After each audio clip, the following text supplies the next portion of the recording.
Good day. Welcome to Strong Ambition Podcast. We got a solo cast for you today, and this is going to be a really fun one. I had to try to think of a bunch of different topics I was going to, bring up on this solo cast. But then I just reached out to my followers and I said, hey, what annoys you? What are things that bug you when it comes to training and nutrition online right now? And I got a ton of shit to talk about because there's a lot of shit out there. And so I'm going to do some reflection here, give you some feedback that I got from my followers and for what I have gotten so far, because I'm certain more people are actually going to send me some more messages throughout the next few days. But currently, this is what I have up to the point where I'm recording it, and I got a lot here. I mean, we got things like what I eat in a day. We got the fad diets. We got gym etiquette, people who annoy you in the gym. We got talking about Liver King and supplements, and actually some supplements that may or may not be useful. We're going to talk about Brian Johnson and his longevity stack that he's doing. If you don't know about Brian Johnson, it's actually really interesting. And then we're going to really cap it off with some really interesting stuff around creatine. So let's dive into this. This is going to be about what the followers had said really annoys them. I'm going to dive into why it annoys me as well. But then I'm actually going to give a little bit of feedback, some good information, even some tangible things that you might be able to understand in a different way that might be useful. So let's start off with what I eat in a day. I thought this was a really funny one because I have to admit, I'm pretty annoyed by those too. But I am pretty fucking guilty of this post. I've made several in the past. And one I'm not so proud about is that I didn't mind making it because people do find interest in it, right? But I wasn't proud of the one where I posted it and then I later said, hey, steal my meal plan. Because I don't think that's the right attitude to take towards that post. Now, I am posting it a little bit for the value of maybe it gets views. So I won't push that aside because that's a very open and honest thing. I want people to be interested in what I'm doing. And I do think it does provide value for people to understand how people in the fitness industry, people who have training and nutrition cycles eat. Like, I don't think that's inherently bad. The one that annoys me is where it's a guy or a girl and they're showing their six pack, like what I eat in a day. And it's just like, okay, I totally respect you got your six pack. I would like to and even in the case where it's like, hey, what I eat in a day as a stay-at-home mom and having a six-pack, even in that situation, I am like 95% sure, I'll even go 99, that most of those situations, you got the genetics for it, right? The people in the fitness industry that walk around with six-pack abs, I'm not saying all of them, but a good portion of them have the genetics to maintain that lifestyle. And I mean, this is me going off a theory base a little bit, but it's also off of what people I know in the fitness industry and what it requires to keep six-pack abs all year round. So you got to think about I've gotten to like 6% body fat. I've gotten down there. Now, I also have a history of binge eating. I have my own issues around that. And although I did binge eat a little bit after, a fair bit, I'm not going to lie, but to actually stay that lean, there's just no room for error. There's not a lot of room for error at all. And you have to be very comfortable with calorie deficits because even if you go slightly up, let's say it's Thanksgiving or you have social outings or whatever, you just go right back into a deficit to make up for it. So actually to maintain that level of leanness is fucking crazy. So I think what I don't like is this badge of honor, which I'll also say, I fucking get it. If I had their physique, I had their account, and, I was trying to do fitness stuff and just flash the abs and say, hey, this is what I eat in a day and it gets views, I'd probably fucking do the same thing. I'm just saying it's annoying because as much as I can get in shape, and I do think I'm a very fit and healthy person, even that makes me feel like guilty about my fitness status. So I imagine it's only worse for everyone else. Some people it will inspire. So I'm not saying it's all net negative. This is what I'm trying to give a little bit of a depiction on some of these things that annoy us. I also will see the other side. This is the person that I am. I'm a person of perspective. That why are they doing what they're doing? Even if it annoys me, and I'll say it annoys me, but I understand why they're doing it. And I do see it being partly helpful. And especially 2 to 3 years ago, I would say in the last 2 to 3 years and before that, people really didn't see much for nutrition content. I think 3 to 4 years ago, it was still weird to say the word calorie deficit. And even I ran into a client I hadn't seen since, honestly, COVID. And she said, yo, all this is coming out on social media. You know what's coming up now? And I was really kind of not sure if she was going to say like a diet, fad, fasting or something. She's like, calorie deficit. I'm like, oh, thank God, this is what's coming through, right? So nutrition information is getting far more accessible for people to see what is good. And so my point of like 1 to 3 years ago, that's where people hadn't seen these diet routines. They hadn't seen the structure around it. And I'll honestly say one of the most important steps of when I start to work with a client is let's get structure. And, we usually do, and it's the person's choice. They don't have to do the diet plan, but we give them an option to start with a diet plan and to manipulate it. But we still need structure. You need to have this base of these 3 to 4 meals a day. How can you alter it if you want variation within these meals? But so many people just don't even know how to have more than 2 eggs for breakfast and to get 30 to 40 grams of protein. It's so foreign. So seeing these eat in the day, these meal types, like seeing the structure, I think can be helpful for people. And hopefully you're even taking it in to say like, hey, this person has 5 meals. This person has 4 meals. Hey, they're actually eating a lot of food on their plate. Like that's a lot. And the other thing that might be intimidating at first is like, man, that's a lot of food. There's a lot of food diversity. And it's like, well, they acquired the skill to be able to make those foods very efficient for them. And I'll say the same for myself. And I've evolved my food and all these things where I can make a really good meal, but it doesn't take me that long because I know how to make these healthy foods quickly and efficiently and then even reheatable, right? So I do see some validity in it. I will say that I get annoyed by seeing the 6-pack ab ones and this is what I eat in a day. And I've honestly seen so many that they're redundant now. But I would love to know from you, the viewer, the listener, if you have me on Instagram, any of the social medias, if you have me on newsletter, please just write back to me and tell me, do you think that the what I eat in a day is useful? Do you find it helpful? Do you get inspired by the person that shows their 6-pack abs and then says, this is what I eat in a day? Or do you get demoralized? Because personally, I'm on the other side. And I'd just be curious from your perspective, because I have my own experience and perspective that doesn't make it right. So that's kind of where I sit on that. That's one of the followers who left this. And I really like that one because you see it a lot. And I'd say it's gotten redundant. Another really good one here was being heavily keto, carnivore, vegan, or any of the diet fads. And I really like this one. I may or may not have talked about this on my podcast before. Certain in some elements it's come up. But what I like to do is I like to break down why they work and why they might not work. I do this for my clients as well. What we can do is we can talk about all the different eating strategies that, there's many other cultures, don't get me wrong, but the more fads, the more popular ones, the ones that are getting the social media attention, that have followings, there is some legitimacy to them in terms of how it can work and how it's actually rose over time. But then we have to be able to pinpoint the holes in it and why it's a problem and why it might not work for everyone. So let's break all these down. So let's just remember, even though people will tell you this, especially those in a diet fad, because they'll tell you it's hormones. They'll tell you that it's, something to do with, you have to liberate your fat by doing morning cardio. They'll tell you that you have to do this or you have to eat that or it's seed oils, right? All of that is bullshit because it really will always other things will affect the calorie deficit, but it all comes down to calorie deficit. So if your hormones make you not want to move a lot, that'll affect your calorie deficit. So hypothetically, if you had healthy hormones, we could assume your metabolic maintenance average rate, your output is, high enough, right? We assume it's here.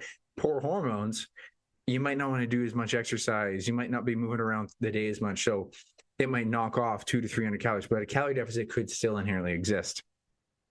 And if you think you can't have a calorie deficit work because of unhealthy hormones, ask a bodybuilder or physique competitor how their hormonal status is doing. It's horrible. It's like known to be the most unhealthy part. You have insufficient fat to operate because your sex hormones just can't be manufactured. This is why women lose their period and men have no sex drive. So if it's about the hormones, why can they still lose weight? it's not the healthy way to do it. I'm just saying that the hormones won't prevent it. And then some people will say it's about seed oils, and the seed oils, you can lose weight eating seed oils, like all these things. So regardless of what they pinpoint for the small mechanism, it all comes down to calorie deficit. And we're going to kind of walk our way through these a little bit as why they can work and the problem why they don't work. So carnivore, I came from the carnivore community. I did that around COVID, and it was fun. I still tracked calories because I still was curious, and it was still something I really believed in, and it worked great because if you can only eat meat, and I would even kind of mix up between lean meats and fattier meats, so I still had a good percentage of protein at the end of the day, and I would even start with more fatty meats in the morning, leaner meats at night. So there's different ways you can kind of mix and match. And the thing is I still got a good variety because I treated fatty meat like carbs. Like I treated it like a different kind of, like, not really meat, even though it was. I treated it as an energy source. So sausage and bacon were energy sources, not really protein sources to me. And there's a lot of different cuts of meat that are fatty like that. Pork has different cutty fats. Chicken has different cutty fats, fatty cuts. And it was a way for me to still have variety within what seems like a very restrictive diet. Now, I could have done that for a long time, but I don't see it necessarily restrictive for me day to day because it was fine. I see it restricted for me socially, and I want to have birthday cake at someone's birthday. I want to have all these other things, and I'm better off having those foods more routinely in my life so I develop a better relationship with them. But when people have like really bad relations, I remember listening to this one guy talk about carnivore, how it saved him from his binge eating, but he literally said on the podcast, like, I don't know, if I were to eat carbs tomorrow, would I binge eat? Maybe. Like, you could hear that it was still within him to be fearful of binge eating again. So this is a way that you created, and I'm going to talk about this with all these different styles of eating, that if you create dichotomous thinking, good or bad, evil or, good, it makes you feel like it's like a religious inclination where if you do this thing, you're going to go to hell. And so if you eat carbs, all the bad things happen. So you've just decided all these things are inherently bad for me. So you're empowered to more eat the things that are high satiety. And carbs can have satiety if they have more fiber in them. If you eat more fruit, though, depending on the type of fruit, it's hard to overdo it. It can, but it's harder. And then if you eat some other carbs, like the more processed carbs you have, the harder it is to pay attention to satiety and fullness. So if you're having, and this goes the same for keto, by the way. So keto and carnivore are basically hand in hand on this, but you can have more vegetables on keto. Is that once you look at the other side of carbohydrates as being evil and is no longer a choice, the foods that you would want to increase your calorie intake on, which is carbs or carbs mixed with fats, people need to understand that. We always say it's carbs, it's carbs, it's carbs. How many times are you eating just carbs? Because if it's just carbs, we're talking about rice. We're talking about only potatoes, not potato and oil and salt. We're talking about no one has just tablespoons of sugar. And even when the only time when it is just pure sugar is when it's like a soda pop. And everyone knows that we should not be having a high excessive amount of soda pop. So just carbs is not necessarily the problem. It's carbs, and most likely carbs and fats together, that make the texture super palatable, hyper palatable foods, like the things that you really want to eat too much of. And when it's not allowed because it's against your religion, you will just eat high satiety. And I still remember this to this very day so vividly because I'm such a binge eater at heart especially when I smoke weed, right? And so I normally it was a summer and my routine was, I'm hungover, I'm going to smoke some weed and I'm going to munch a little bit. And because I was doing keto with a client, and so I had to keep to the 50 grams of carbs, and I didn't do that very well, but I was still keeping my carbs low. The only thing I was able to snack on were like macadamia nuts or something, which are super high fat, by the way. And even then I brought my carbs too high. And then I was like, well, if I can only eat that and I can't eat more of those, and there's no other carbs I'm allowed to have, I guess I'm going to stop eating because it was just against the rules. So because you create rules for yourself, it actually was a weird comfort of a guardrail. It's just a guardrail for your choices. So when we say, hey, anything you're allowed to eat, but in moderation, that guardrail is way scarier the guardrail that you put on, you got to eat everything. And I don't like the word moderation. I prefer the word balance, or I prefer, tracking, keep it within your calories. That's the guardrail. And then you have to physically do the work of the tracking, but it's actually too flexible for some people, because if it's very flexible, and then you can start eating the more hyper palatable foods, and it gets challenging there, right? There always ends up being a form of restriction. And so the guardrail here is you restrict yourself by not having the food types. Now, some people will still track on keto. Some people won't. Some people will say when they're eating carnivore, they're having way more than the calorie allotment. I don't know. Like, this is the thing that we haven't necessarily studied the keto diet.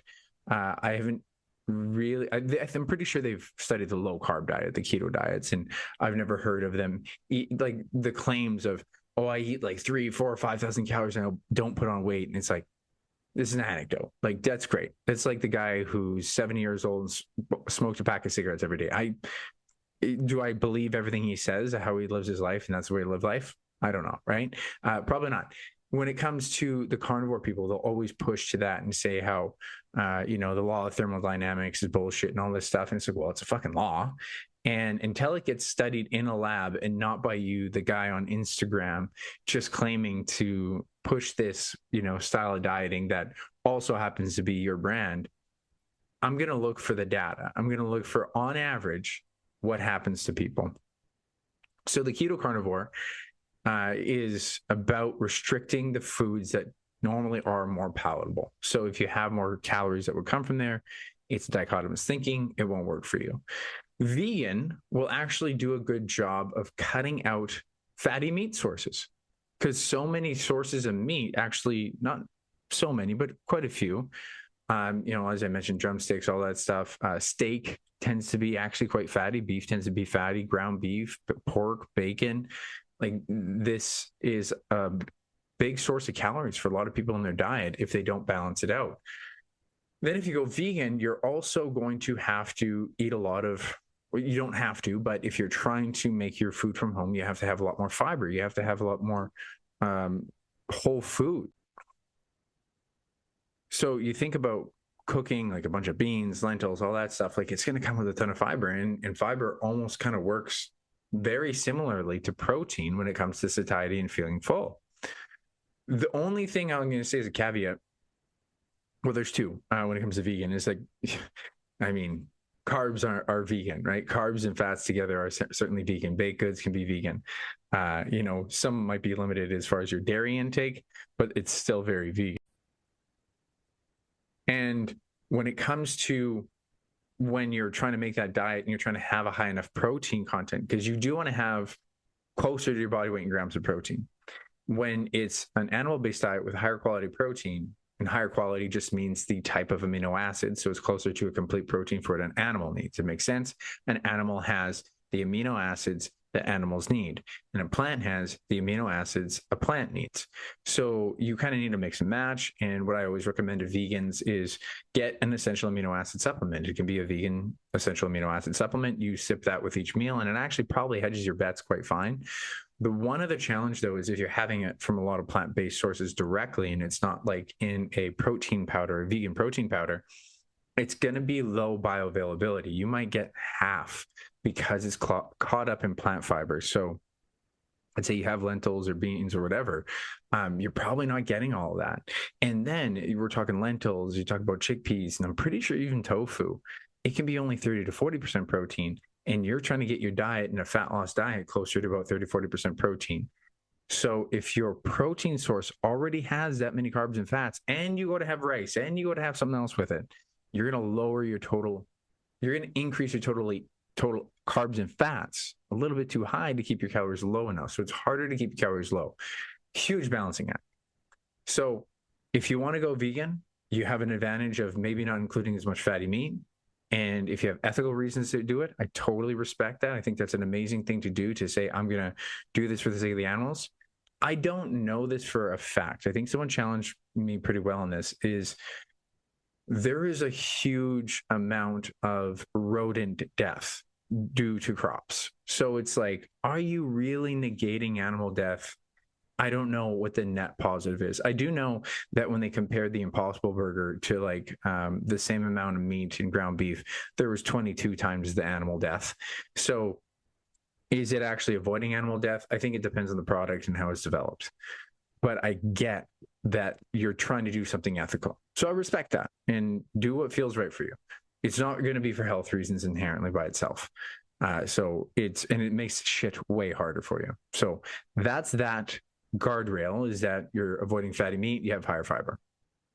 Fasting, and the big one, I think this is probably one of the biggest ones right now that I see more debating being needed because of how much people get caught up in just believing that if you're fasting, you must be burning more calories. But the problem is, it's the net calorie deficit that matters. And intermittent fasters don't want to fucking hear this. So I'll come from like the perspective of people who hear and think about fasting. The people can be actually too easily manipulated by this. They'll think, I'm in a fat burning state. And let's say you haven't eaten in the morning and you didn't eat all night, right? Because you're sleeping. Your body would be in a fat burning state because you have nothing in your stomach. The only thing, you're going to have blood sugar levels on average, but most of what your body's going to want to run off would be fat. And if you went and did cardio, you would actually predominantly burn fat. It's very true. Your body has to metabolize and oxidize more fats in that state because it doesn't have as much of a resource to go off of, depending on the intensity. Like if you're going strength training at that point, or if you're doing sprints, your body's going to demand carbs because of the intensity. But then let's say you did eat, let's say there's two people. One person fasts all morning, starts eating at 12, stops eating at 8 o'clock, and has a calorie deficit of 500 calories. And then another person eats in the morning, finishes at, say, 9 o'clock, bigger eating window.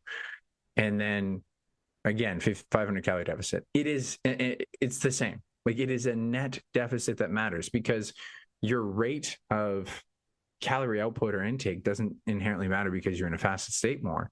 It's just food preference. It's just timing. Now, let's talk about the advantage. And I did intermittent fasting for almost a year or so, especially during Carnivore. So I'd wake up, I would eat, and I actually liked that I just didn't have to think about food as much. I planned fewer meals, only had 3 meals a day. And then I would just go into my work quicker. And what I really liked about that was that I did feel what people talk about is this kind of mild adrenaline state. So I'd have some coffee, just stevia black coffee. So there wasn't, even if you had like a little milk, it wouldn't drastically change the benefit of the fasting. And I would just do my work. I'd be zoned in. I'd go work out in the afternoon, and then I would eat. So I would even work out fasted. And the best part about it was the meals I had in the afternoon, in the evening, and before bed were like so much more satisfying, because instead of having 400 to 500 calories in the morning, I had an extra 200 calories for the next 2 meals and 100 calories at the end of the day. And I felt so much more satisfied. I felt really good in those. I did this actually all the way up to my bodybuilding show, which was in 2023. Even into the first 2 to 3 months, it was only my calories getting really low where I was like, I kind of want to eat more often. Hunger was starting to be an issue. And ever since then, I've adopted just eating in the morning. And once I've gotten used to that, and the other major thing is, if I work out in the morning, there's no way I want to fast for the next 4 hours. I don't think that's good for you. I think you are going to set yourself back on recovery if you do that. But the satisfaction of eating bigger meals throughout the day is very real. And I even have a client who's gotten tremendous results this past year. One of the best transformations I've seen. And he's like, yeah, I just put off that first meal, and he knows the same thing. It's like, it's just for better meal satisfaction. So you have the guardrail. So let's say you were a person who didn't want to track, and that's what a lot of these are more appealing to, is people who don't want to track. And if you don't want to track and you just want to eat a little later, and you can handle not eating in the morning, you can actually eat a decent amount of food and feel fuller quicker.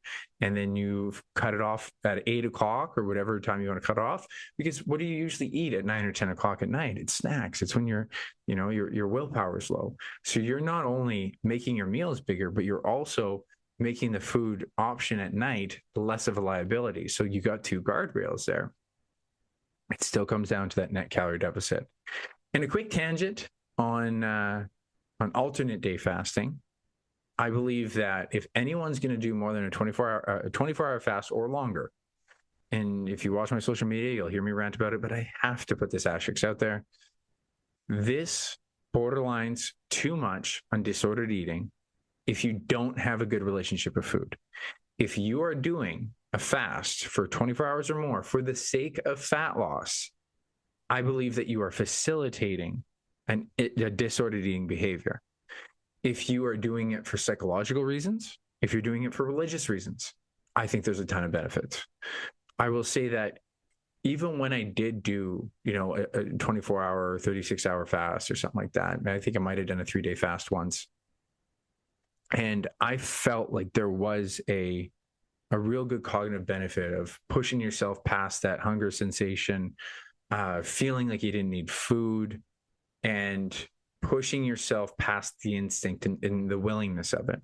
And I would even be more interested in knowing if they could, I don't know if you could do research around those almost spiritual and kind of crazy things that happen to people on like long fasts, where they go into trances and they have their visions. And I think there probably is something to that. I think there's something to go really deep into your thoughts, and probably, people would, put some extra hallucinogens in there, some shrooms or something like that, and go on a journey. Like, I've had some hallucinogens in my day, and it teaches you something about yourself. And doing that in a fasted state, I imagine it could be even more significant. But when it comes to fat loss, you just think about, like, you're used to binge eating and you always want to punish yourself after. I know I've ranted about this on social media, but it's very important to note, extremes only facilitate each other. So if you binge eat, and while you're binge eating, the thought will be coming inside you, well, I guess I'm fasting tomorrow because I'm binge eating today. Well, I got to make up for it. And so if you have a compensatory method after you've done something like overeating, and you're going to compensate by doing excessive exercise, fasting, anything to use the word punish on yourself, you're facilitating the disordered eating. And what's really important is if you make this agreement with yourself, when you're binging, if you're a binge eater, you just simply say, okay, this is what I'm at, but I have to have breakfast tomorrow. How much harder is it for you to keep going? Because you have to face your fear tomorrow of facing it. The problem when you tell yourself you're going to fast or you're going to, make up for it next week, that makeup gives you another, 20, 30, 40 minutes of eating because you think you're going to make up for it. But the fear of feeling that feeling of fullness you already feel and you're pushing against, you have to feel that and eat tomorrow. And you can't make up for it the fast way. And in the end, it'll actually work better. What I feel yo-yo dieters have an issue with is that you are only comfortable in extremes. You're comfortable with really restricting, and you're comfortable with going really hard and over consuming. To have just the right amount of food routinely is a really hard thing. So if you get better at this, it's like, hey, I overconsumed, but it doesn't have to be that trigger warning of, fuck it, I'm going hard. If anything, you want to get comfortable with, I overconsumed, immediately forgive yourself, and it's not that big of a deal.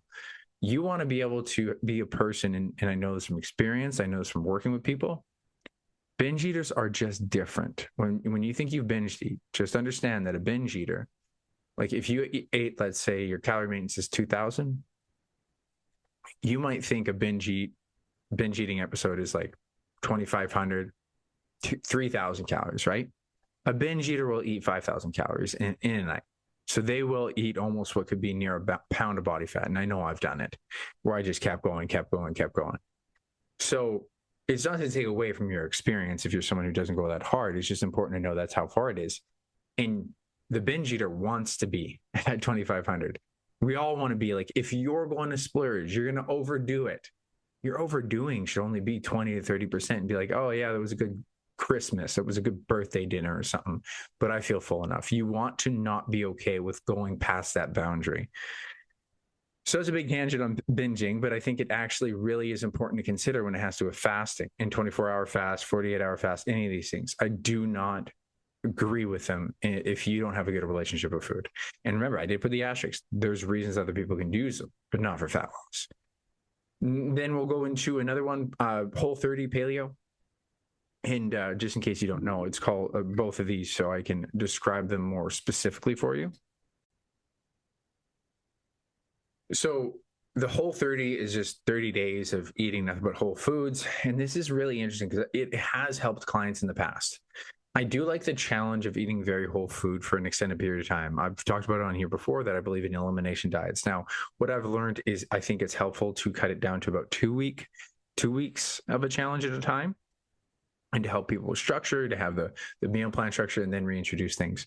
But I had a client who particularly really had, and this is why it's important that it's an anecdote. It's one story, so it's not going to work for everyone. But she had a relationship with like bread and a lot more processed food that was like, I don't want to say the word addictive, but very personal, I think is the way to put it. It was a very heavily reliant and emotional thing with food. And when I had her go through the Whole30, by the end of it, she said she only wanted to have it if it was a treat. Like she completely changed her mind on it. She's like, I want to have nourishment now. And so there's an advantage doing Whole30 because you're going to rely on that feeling of nourishment, like fruits, vegetables, lean meats. Some fatty meats can fit in. And then like good whole grains that, digest well. And whole grains is kind of a mixed bag, but I'm talking about rice, potatoes, sweet potatoes, quinoa, depending on how you digest it. I know people can be sensitive to that, but these are the kind of foods that like there's hardly anything done to them. So there's hardly anything done to them. The odds of you digesting it well is high.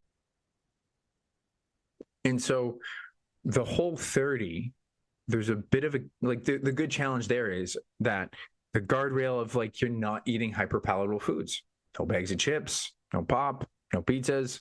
And the challenge there is if someone does something like this, is like, well, what is whole food? Is hummus? Like, I mean, it's in a container. I remember I was talking to someone and they're like, oh, I'm doing the Whole30. I'm like, oh yeah, you could try some hummus. And they're like, oh, that doesn't count. I'm like, really? Like, I guess it has some ingredients, but are you really fucking binge eating your hummus right now? And then like, well, let's talk about nut butter. Because is that a whole food? It's just blended. It's kind of whole food. But that I'd be more concerned with if someone's going to have have that in their diet, because that's something I have binged eat before.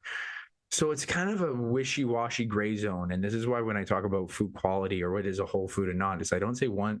There are some that are certainly very whole, but there's this gray zone of useful foods, right? And I think nuts are kind of literally mixed nuts are a mixed bag because they're calorie dense, but they are whole food and they can fit in because they're very efficient, healthy fats, but you might want to overconsume them because they're very calorie dense. So it's like, do you include that? So there's a bit of a challenge there. And paleo, so it's called the paleo diet because it's anything you would eat within the Paleolithic era. So it's like what cavemen would eat, which is, I understand the idea of, again, if it's not super processed, your body might digest it better and process it better and get more nutrients, better satiety. It is this funny, constant argument within social media of like primal, and we're going to talk about Liver King, don't worry. But like, we're really epitomizing, like, we're just putting cavemen on a stage here, on like a pedestal. It's like, oh yeah, we want to be like cavemen. It's like, do we? It's like, I don't know. Like, you look at like some of the top athletes in the world. Like, if you want to just like talk about like the epitome of things, look at the people who are just living really healthy lives now. They have some processed food. They didn't need to live like a caveman to get there, and they're probably stronger and faster than a caveman. And, it is very important to know that cavemen didn't actually live that long for other reasons, like infections and stuff like that. But it's not the only way to look at things. So Whole30 has an advantage because you're using high satiety foods, and that Whole30 and paleo has a guardrail of like not eating processed foods. The major challenge there long term is going to be to sustain that, is to not include yourself. And you don't have a client that's just like, there's so many rules. She goes there, she has to check out the menu. I can't eat this, I can't eat that. And I don't even like the word I can't eat something. It's like, yeah, I don't like to eat that. I don't mind that word. It's like, yeah, I choose not to eat that. Yeah, I prefer not to eat that. But you'll rarely hear me say the word I can't. I take the onus on myself and say, yeah, I choose not to eat those, because I think it's very important to know that you're not overly restricted. You're deciding the thing that's going to be better for you, which inherently, this individual is, and that's what people are doing. But I think there's a lot more freedom within that. And the Whole30 paleo is actually kind of what 80% of your diet should be. It's just, 80% of your diet, make it whole food anyways. I will say, just to come back to that elimination style diet, of all these strategies, I think this strategy actually has some implementation that people could try for a 2-week challenge. Very, very high quality food. But again, food rating scale that I talk about, A foods are the least processed meat, fruit, and vegetables. Whole grains that you would have no sensitivity to. B would be slightly processed, like a whey protein shake or something like that. Something that might be relatively whole, but you got to balance. A B to C food would be like nuts and nuts butters. C would be more processed, but still has some nutritional value, which would be like a whole grain bread or whole grain wraps if you're not sensitive to it. And D foods would be the desserts and the pastries. So I would keep the A's and B's for 2 weeks. And even then, I would really caution anything that's high calories that you think you have a hard time not over consuming.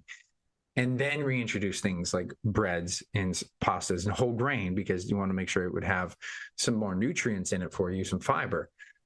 I do think there's legitimacy to that, to experiencing that type of food for a period of time. I had a client recently who just said after her 2-week challenge, like, I don't want to just do this for 2 weeks. I always feel better. I went and had some of this stuff and I was like, I just feel better on this. And that's what people need to experience when it comes to whole food. So there is legitimacy for sure to it. I want to come back on one other one. Keto, I even want to give some more legitimacy to keto and carnivore.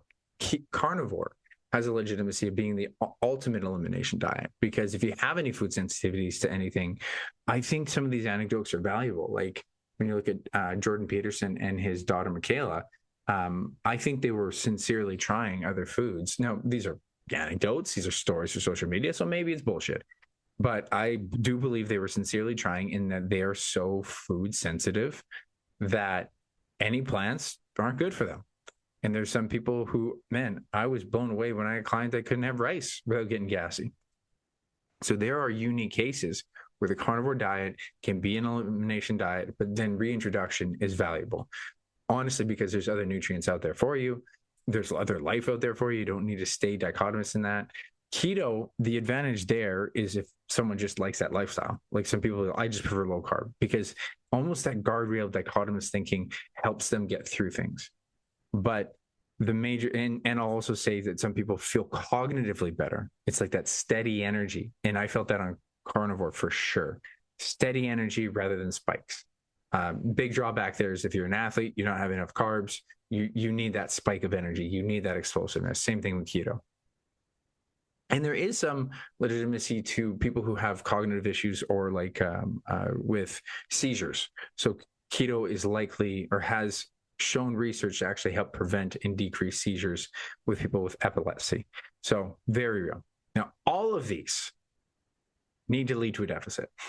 So the advantage of choosing these other types are creating some inherent structure where if you don't even track your calories, keto, carnivore, fasting, Whole30 paleo, they're just creating a structure where you don't have to track.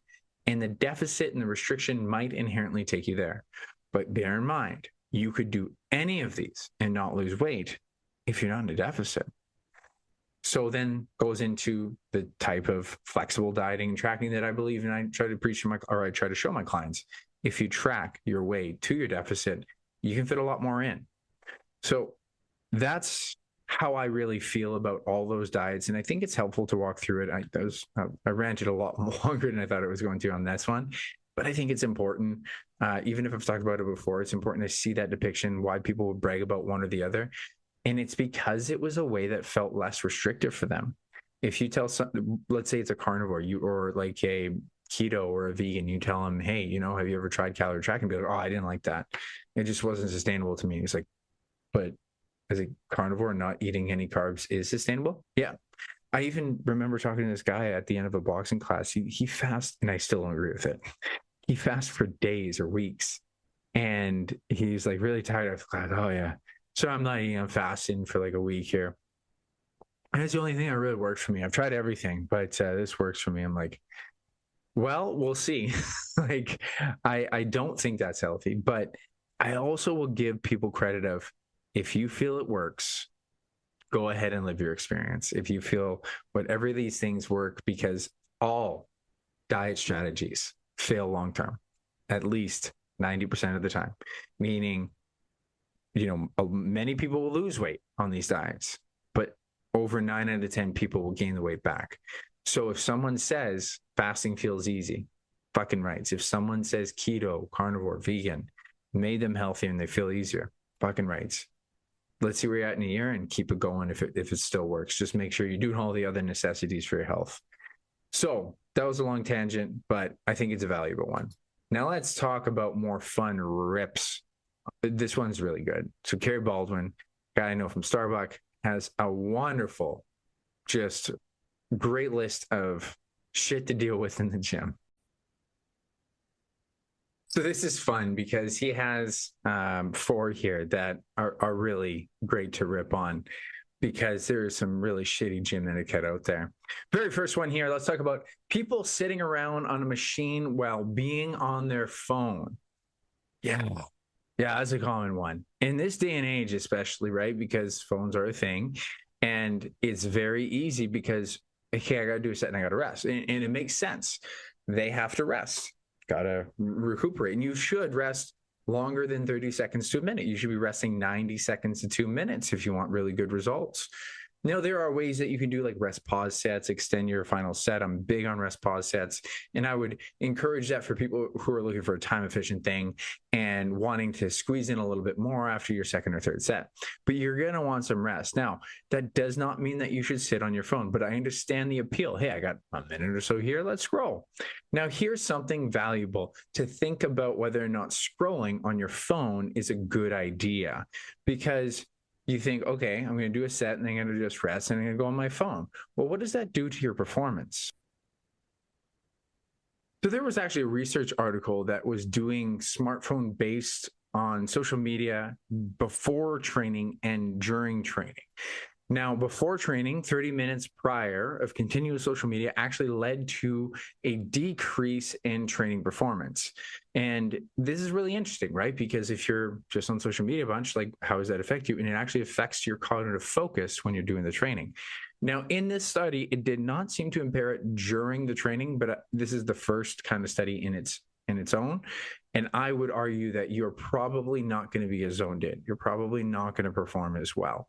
And so really important to consider that the other major thing here is not only for your training, like, you want to perform well, but are you even going to know your rest appropriately? And this is both for your own sake of not wasting time in the gym, because if you have more time, then you can do more things. This is also for etiquette. This is for the other people.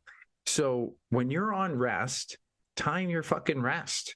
Like, make sure you set a timer every time, unless you have a specific movement pattern that will take a time. So, for example, I'm always big on mobility on rest, right? So with my clients doing a heavy lift, like a deadlift or a bench or a squat, we're going to do a very specific movement pattern that'll help you do that movement better. You do the deadlift, you do a hip flexor stretch. Loosen the hip flexor while you're doing your hip extensors. When you're doing your squat, do something to loosen the glutes, and just so that your external rotators are a little bit looser when you need to get low into internal rotation. And then when you're doing your bench press, I'm always big on T-spine rotation to actually loosen up the T-spine mobility, or teaming it up with a lat stretch that'll help you get deeper in the shoulders as well. And these are dynamic stretches. You kind of move throughout them. And usually if you're doing 6 to 10 reps of one of those movements, that ends up being a 2 to 3 minute rest. And you stay involved in the movement. You don't stop moving. You're getting an extra benefit. You might not have done that dynamic stretch. Actually, it's a great way to warm up for your movement patterns. Most of the time, almost every time I go into the gym, I'm doing a dynamic between my ramp up sets and my heavy lifts. So right away, you don't even necessarily have to time it perfectly. You should still hit a timer, but then at least you're doing something productive on those rest periods. Now, let's say you've already done that. Maybe you're into more your accessory middle work or your last little bit, and you still, let's say the only thing you can do is your leg extension. You don't have any sort of superset to do it with. Then I would encourage you to stand and walk around, listen to your music, listen to a podcast, whatever you do, and just walk back and forth. A lot of people have a hard time getting steps in a day. Walk back and forth. Maybe again, you fit in some dynamic mobility, loosen up your shoulders, do some controlled articular rotations. If you don't know what that is, YouTube it. It's basically really trying to, especially upper body. Let's say you're doing your leg extensions, but you could do some shoulder cars, do some really big reaching with the shoulder. You're trying to get up over your head, behind, but you're not just doing a big arm circle. You're pushing into the farthest part of that capsule as you can. And doing that on your rest makes you productive. You're getting more benefit out of your workout. And it is so easy if you're doing social media to just scroll. It's called doom scrolling. Like, we know it. It is one hit after the other. And all of a sudden you're like, oh man, that was like 2 minutes. And someone's fucking waiting for that machine. So yes, try not to do social media in the gym for both your performance and the etiquette. And there's other ways you can be spending your time. So that's a really good one. Really appreciate that one. This one's a little bit challenging, but I think it's very true. Having groups around certain equipment and being really chatty. So fundamentally, you know, you got this group of guys or girls at certain machines, and then one of them goes, and then they're chatting, and then especially if it's a group of 3, then you know they're going to take 30 minutes on that machine. And then the other guy goes, and then the other guy goes, or the other gal. But they're shooting the shit a lot. And here's the thing. And again, I always am trying to see it from the person's perspective of what they're doing, because I've probably been guilty of it. Have I sat and been on social media while scrolling, or sat on a machine while scrolling on social media? Yes, I have. And I know that it was not good for me. I wasn't in the movement. I wasn't in the pattern. There's other better things I could do. Have I been in groups and just shooting the shit? Yes, I have, but not in a public gym, in a semi-private gym. And the reason why I actually still want to give some empathy and perspective to this is because those were some of the funnest workouts at Focus Fitness. So me and AJ, we shoot the shit. We do some lifting. We shoot the shit. You do some lifting. I always know that if I go to work out at Focus Fitness, the 45-minute to an hour workout for me will take me 2 hours. But that's a part of that culture of just enjoying the gym that you're in. And not productive as far as like time. So I only go there so often, but it is fun. So I've also gone to the gym with other friends, and we've honestly only focused on the workout. Like when I first went to the gym, it was with my friend Quinn, and man, we didn't shoot the shit a lot. Bear in mind, we were hanging out enough that we didn't need to, but it was like, hey, you're going, yeah, you're doing this, we're doing this. He was training me, to be fair. And we didn't waste time. And if you have a good training partner, that should be the protocol. And even what Carrie has mentioned here, and I thought it was great, he says, why don't you save the 20 minutes for the end of the workout when you guys are done, when you're not taking up the space? And I'm like, yeah, go in there, get your fucking hard work done. Don't talk about your day and your life while you're in there. Both you have your headset on. That's the way to train when you're there. It's way more productive. And again, I think there is just a spectrum here, like powerlifters, they're supposed to take 5-minute rest. Like, I get it. Or if you're in a culture that it's okay, but still, if you're in a public gym, you need to consider that it's not your gym, and you need to consider that you should be efficient with things. So I understand the pull and the value of being in a social environment that makes working out be fun. You don't need it that much fun. And you don't have a right to do that over other people in the gym, because it's not your gym. It's everyone's gym that is a member. So again, another really good little pet peeve in the gym. I love that he brought that one up.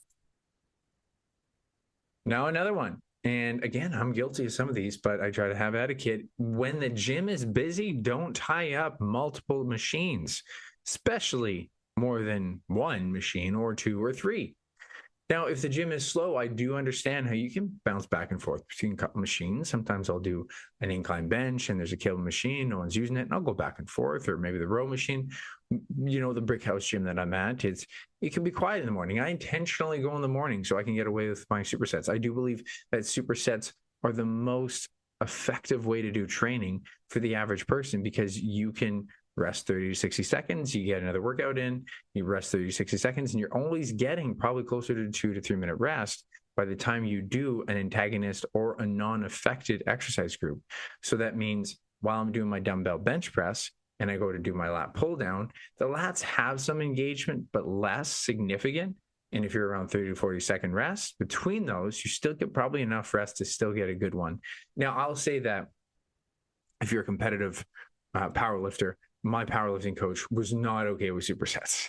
He's like, just do the lift. You want to superset, you superset the shit after, but make sure your lift is your lift. But for the average person, when you're just trying to be in shape, I think you should almost always, unless you have to, when the gym is busy, do supersets. Now, if the gym is busy, then you just make sure you time it. You take anywhere from 90 seconds to 2 minutes. And that's what I write on the programs for my clients. I say, if you can't superset these two, make sure you take your 90-second to 2-minute rest. But if you can superset them, take a 30 to 60-second rest, and you're going to save so much time in the long run. But yeah, it's got to make sense. That's not appropriate when it's a public gym and it's busy. And the fact that he said tri-set, meaning like 3 exercises, that's very arrogant. I even feel guilty if I take out more than 1 set of dumbbells. And don't get me wrong, I do. But they have a lot of dumbbells at the gym I go to.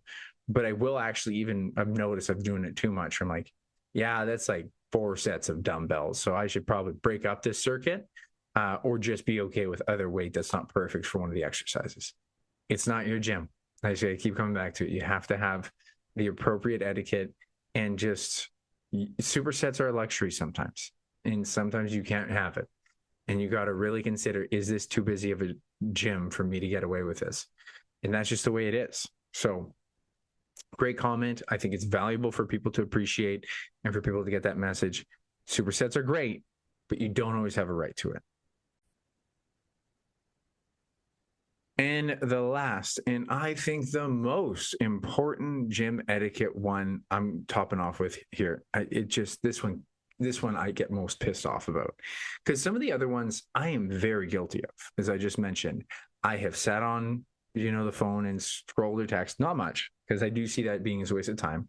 I have had social environments when I worked out, and I have tied up machines when I worked out. But you better believe I fucking put my weights away. The idea that you are going to be a strong person and you think that you're practicing being a strong person and you're going to put 3 plates on a barbell and fucking leave it, I'm sorry, you're a weak piece of shit. Wow, that was very intense. But seriously, it's not your fucking gym. And the idea of strength training is to make you stronger as a person, not just physically. The idea of overcoming resistance. And if you think it's appropriate and someone's going to clean up your 3 plates on a barbell, who the fuck has been wiping your ass for the last 20 years? That's not okay. It's not your fucking gym. And you will grow to be a very weak person if that's what you think is appropriate in life. If the place that you're going to practice to become a better person, you are still okay being that person, that is horrible. And you are in for a very difficult life, my friend, because you should and always should clean up after yourself in life. And those weights, guess what? You're physically lifting a weight and you're putting it back. Oh, hey, you're doing a little bit more resistance training. You're actually getting some grip work in. You're getting a little bit of a pull to lift that up. You're getting more exercise. Are you not there for exercise? It blows me away. I saw this barbell on the ground the other day, and you can hear it in my voice. I was so annoyed by it. And it's so terrible to see that people are still this shitty in a gym. Like, I understand it when people are maybe new to the gym. I even understand where you don't know maybe where to put the dumbbells away. I understand if you don't put the dumbbell or the plate on the proper rack, because it's kind of messy. Sometimes someone starts it bad and you're a little, I even get those mistakes. But to leave an entire barbell racked, to leave dumbbells out, to leave anything out that was yours and you're done with it, I'm sorry. You're a fucking weak person and you got some character to build. And start by literally cleaning up after yourself. It blows me away that this is the way that you're living your life. Okay, that was my tangent. I needed to get that out. That felt very emotional for me because it blows me away. I'm going to reiterate everything I just said, that when you're in the gym, you are honestly the best advantage you have, the best practice you're getting is overcoming resistance of something that is difficult. It is difficult to push. It can be difficult to pull, to squat, to hinge, all these things, difficult. And it's difficult to come into that door and to do this every day. And so even if your workout is okay, your mind is becoming stronger from you being willing to put yourself under tension to do something that, by the way, is no one's job other than a trainer or an athlete. If you have an everyday job and you're coming in to do it, you're showing great will, great, tenacity, great resilience to go in there and do that work. But you're fucking falling short if you can't clean up after yourself. You are not truly doing full resistance training if you think someone else is going to clean up after you. It's despicable. I'll go all the way back to Joe DeFranco's. Joe DeFranco is a great strength conditioning coach. He is very renowned in the strength conditioning world. He worked with a ton of top NFL football players. And he had this big thing that he was very renowned for, which is put away your fucking shopping cart. Like, that is such a low integrity move to just leave it in the middle of the entire parking lot. Like, you're just lazy. Like, that is less than 2 minutes out of your day. And you're thinking, wow, someone's going to come get it. That's shit integrity. And every time you practice that, you're reinforcing that, and you're going to reinforce that in your life, and you're going to fall short in life because that's the kind of person that you are. So before I get too more heated and pissed off about this, I'll wrap this up again. Put away your weights. Practice the art of cleaning up after your fucking self. And if you can't do that, no matter what weight you pull in the gym, you are a weak person. You want to be a strong person? Fucking clean up after yourself. Okay, speaking of integrity, let's dive into the Liver King. I thought that was a wonderful transition there. Because someone had said people don't like snake oil supplements, and there's several things on supplements today. And he mentioned the Liver King, and I just love that because, yeah, he's an interesting character. I'm going to quickly talk about him, but very also quickly go into the supplement line itself. So what's really funny about Liver King is, like, he got outed for all the steroids and he was lying. I honestly gave him the benefit of the doubt, and I'll totally call my shit on that because, part of me was like, maybe someone could just be crazy in shape. Like, I just give people the benefit of the doubt sometimes. But yeah, he was lying. And so my whole thing was, just maybe he is like, but his messaging wasn't terrible. His messaging was about living healthy. He was talking about daily walks. He was talking about getting sunlight. He was talking about living healthy, but he wasn't. Now, the crazy thing about him, I'm not sure if you looked up on him, but recently the guy is probably on meth right now and losing his fucking mind. He was trying to fight Joe Rogan like a month or a few weeks ago. For whatever reason, like Joe Rogan's only mentioned once or twice, literally got arrested for it because he put public, social media posts about wanting to fight him. So guys fucking lost it. But it's just hilarious that, he started with this, and that was his plan, by the way. It was very much designed as a plan. I think that came out in the emails that he wanted to get in sick physique shape and then sell a supplement line, and then it all blew up. Which, just as a side tangent, your dealer or whatever, whoever lines this up, fuck, man, you got to pay him more to not rat on you. Like, there's so many people that are using using steroids and not getting outed. How did your guys fuck up that fast? He was not in the public eye that long. I would have assumed it would take 3 or 4 or 5 years, right? Maybe 10. Like, no one's outed on The Rock, right? And so I'm like, why is no one outed this? Like, why did someone out them so fast? So, any case, now let's talk about the supplement line quick, because it's not just him. Paul Saladino was part of the supplement line. And I do have an open heart for some of the carnivore community about like the nose to tail idea. Like, there could be some more to the idea of organ meat and what it can offer people. So they do like desecrated liver and all these things. Now, are they inherently going to change someone's life? this is where there's an important anecdote, is that I do remember seeing some comments and someone said, like, I thought this is all bullshit. And this is before I think Liver King had his out, but had made a comment about, this is all bullshit. I used to think it was all bullshit. And then my wife took your supplements and it completely cured her. And I think sometimes people just need an outside opinion or a different opinion. And I do believe that a lot of synthetic, like regular multivitamins, are not very useful. But when you have something that's in a more natural state, even though desiccated liver is like, it's a dried liver, but it might have more bioavailability. So this is where I'm open. Like, I'm actually kind of open to maybe it offers something better than a synthetic, multivitamin does. I'm really critical of multivitamins, and I'll talk about this in my supplement stack walkthrough soon here. But it's like, when you look at the research, a meta-analysis, like over a long period of time, of like, is there any mortality risk decreased with taking multivitamins? And there's none, which I'm like, okay, you would think if multivitamins did anything, maybe just a little, like somewhat of an effect. And this could be confounded with a lot of the variables. But again, I think it should affect something. And here's why. Very simply, grip strength affects it.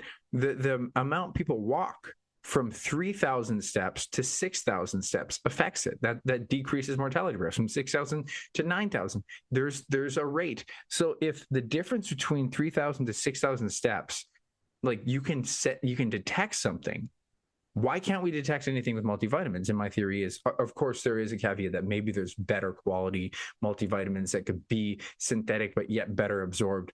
But what I find really interesting is that there's nothing really right now. So the thing about his supplement line, and I'm not recommending it, I'm just open to how it could help people in specific cases.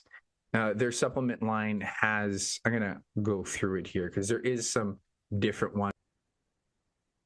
So they got the ancestral supplements, Heart and Soil, and what do they got here? They got liver. They have almond butter, which has some benefits to a protein blend, has some ghee, which is always this funny thing about, like, if it's animal-based fat, they think it's better. No research for that. They call it like providing hormone optimizing fats. That's not really necessarily a research-backed thing. That's just a claim. They do put creatine.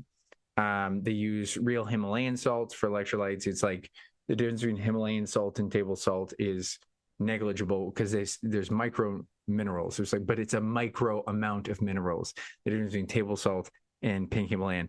I like pink Himalayan because it fucking tastes good. But they're literally called micro minerals because there's such a small amount. It's not impactful to your life, but it has this idea of being a more organic, which is a terrible word for people seeming healthier.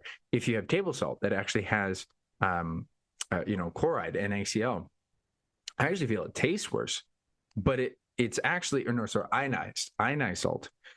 Iodine is actually good for you. It's fortified for a good reason because it helps your metabolism, your thyroid function. They do have soft gels. What else? Digestive function. And so when it comes down to it, like, is there some benefit to maybe the desiccated liver? We don't really know way beyond it. I think, maybe some B vitamins, iron, vitamin A, zinc, some other micronutrients. But is it like directly for sure beneficial compared to something else? We don't know for sure. I don't think it's a bad thing. Like if someone said, hey, I take this, I would actually be more open to that than a multivitamin. Do I think you need to get it? No, I think you can actually get enough iron if you have a hard time with B12s. B12s, I do think is something that you would just supplement and it would be bioavailable. Vitamin A, you can get that from other sources. Zinc, iron, like if you have a hard time getting those micronutrients, maybe that's the one to go, but there's other brands that could probably be more cost effective. Anyway, so there could be some benefit to it. That's the thing that you might think I'm just smashing it, and I'm not going to smash it. I think there is some interesting ideas. The cost behind the name is where I'm really not open to it. So are there more affordable options? Most likely. Is it something I recommend to people? Absolutely not. So I understand how that, is essentially in some way snake oil. I don't think it's necessarily snake oil, because snake oil, to go all the way into snake oil, it would be like, take these supplements and get lean. That's not going to happen. Take these supplements and maybe see some less autoimmune issues. maybe if you improve your diet. So that's where I'm kind of open to certain types of supplements. But the problem is, does it have to be this brand name in order to get the benefit? And I'll use another comparison because we're going to talk about greens anyways.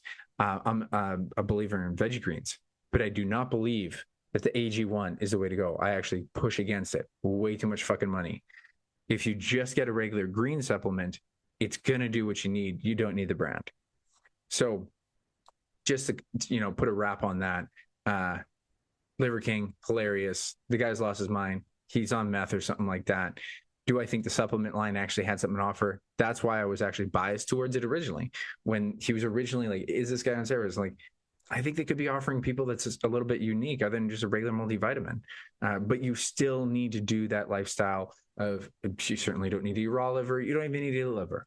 But I do think we need to, as I said, I'm not even biased against whole food eating. I think we do need to adopt this. But I do think that you don't necessarily need that brand name. So let's keep going with supplements. We got another one here. Supplements that cost a fortune. And this follower had said, like, I don't mention any. And it's for a good reason, because it's not going to be it's the supplemental thing. It's the icing on the cake, right? A very thin layer of icing. Your training, your nutrition, and like the nutrition that we're going to talk about is going to be fundamental. We'll talk about that, and your sleep. Those are the three big things. And then the icing on the cake of whether or not you're going to get optimal health. And we'll talk about what supplements are even useful. So I have an A, B, and C tier roughly here.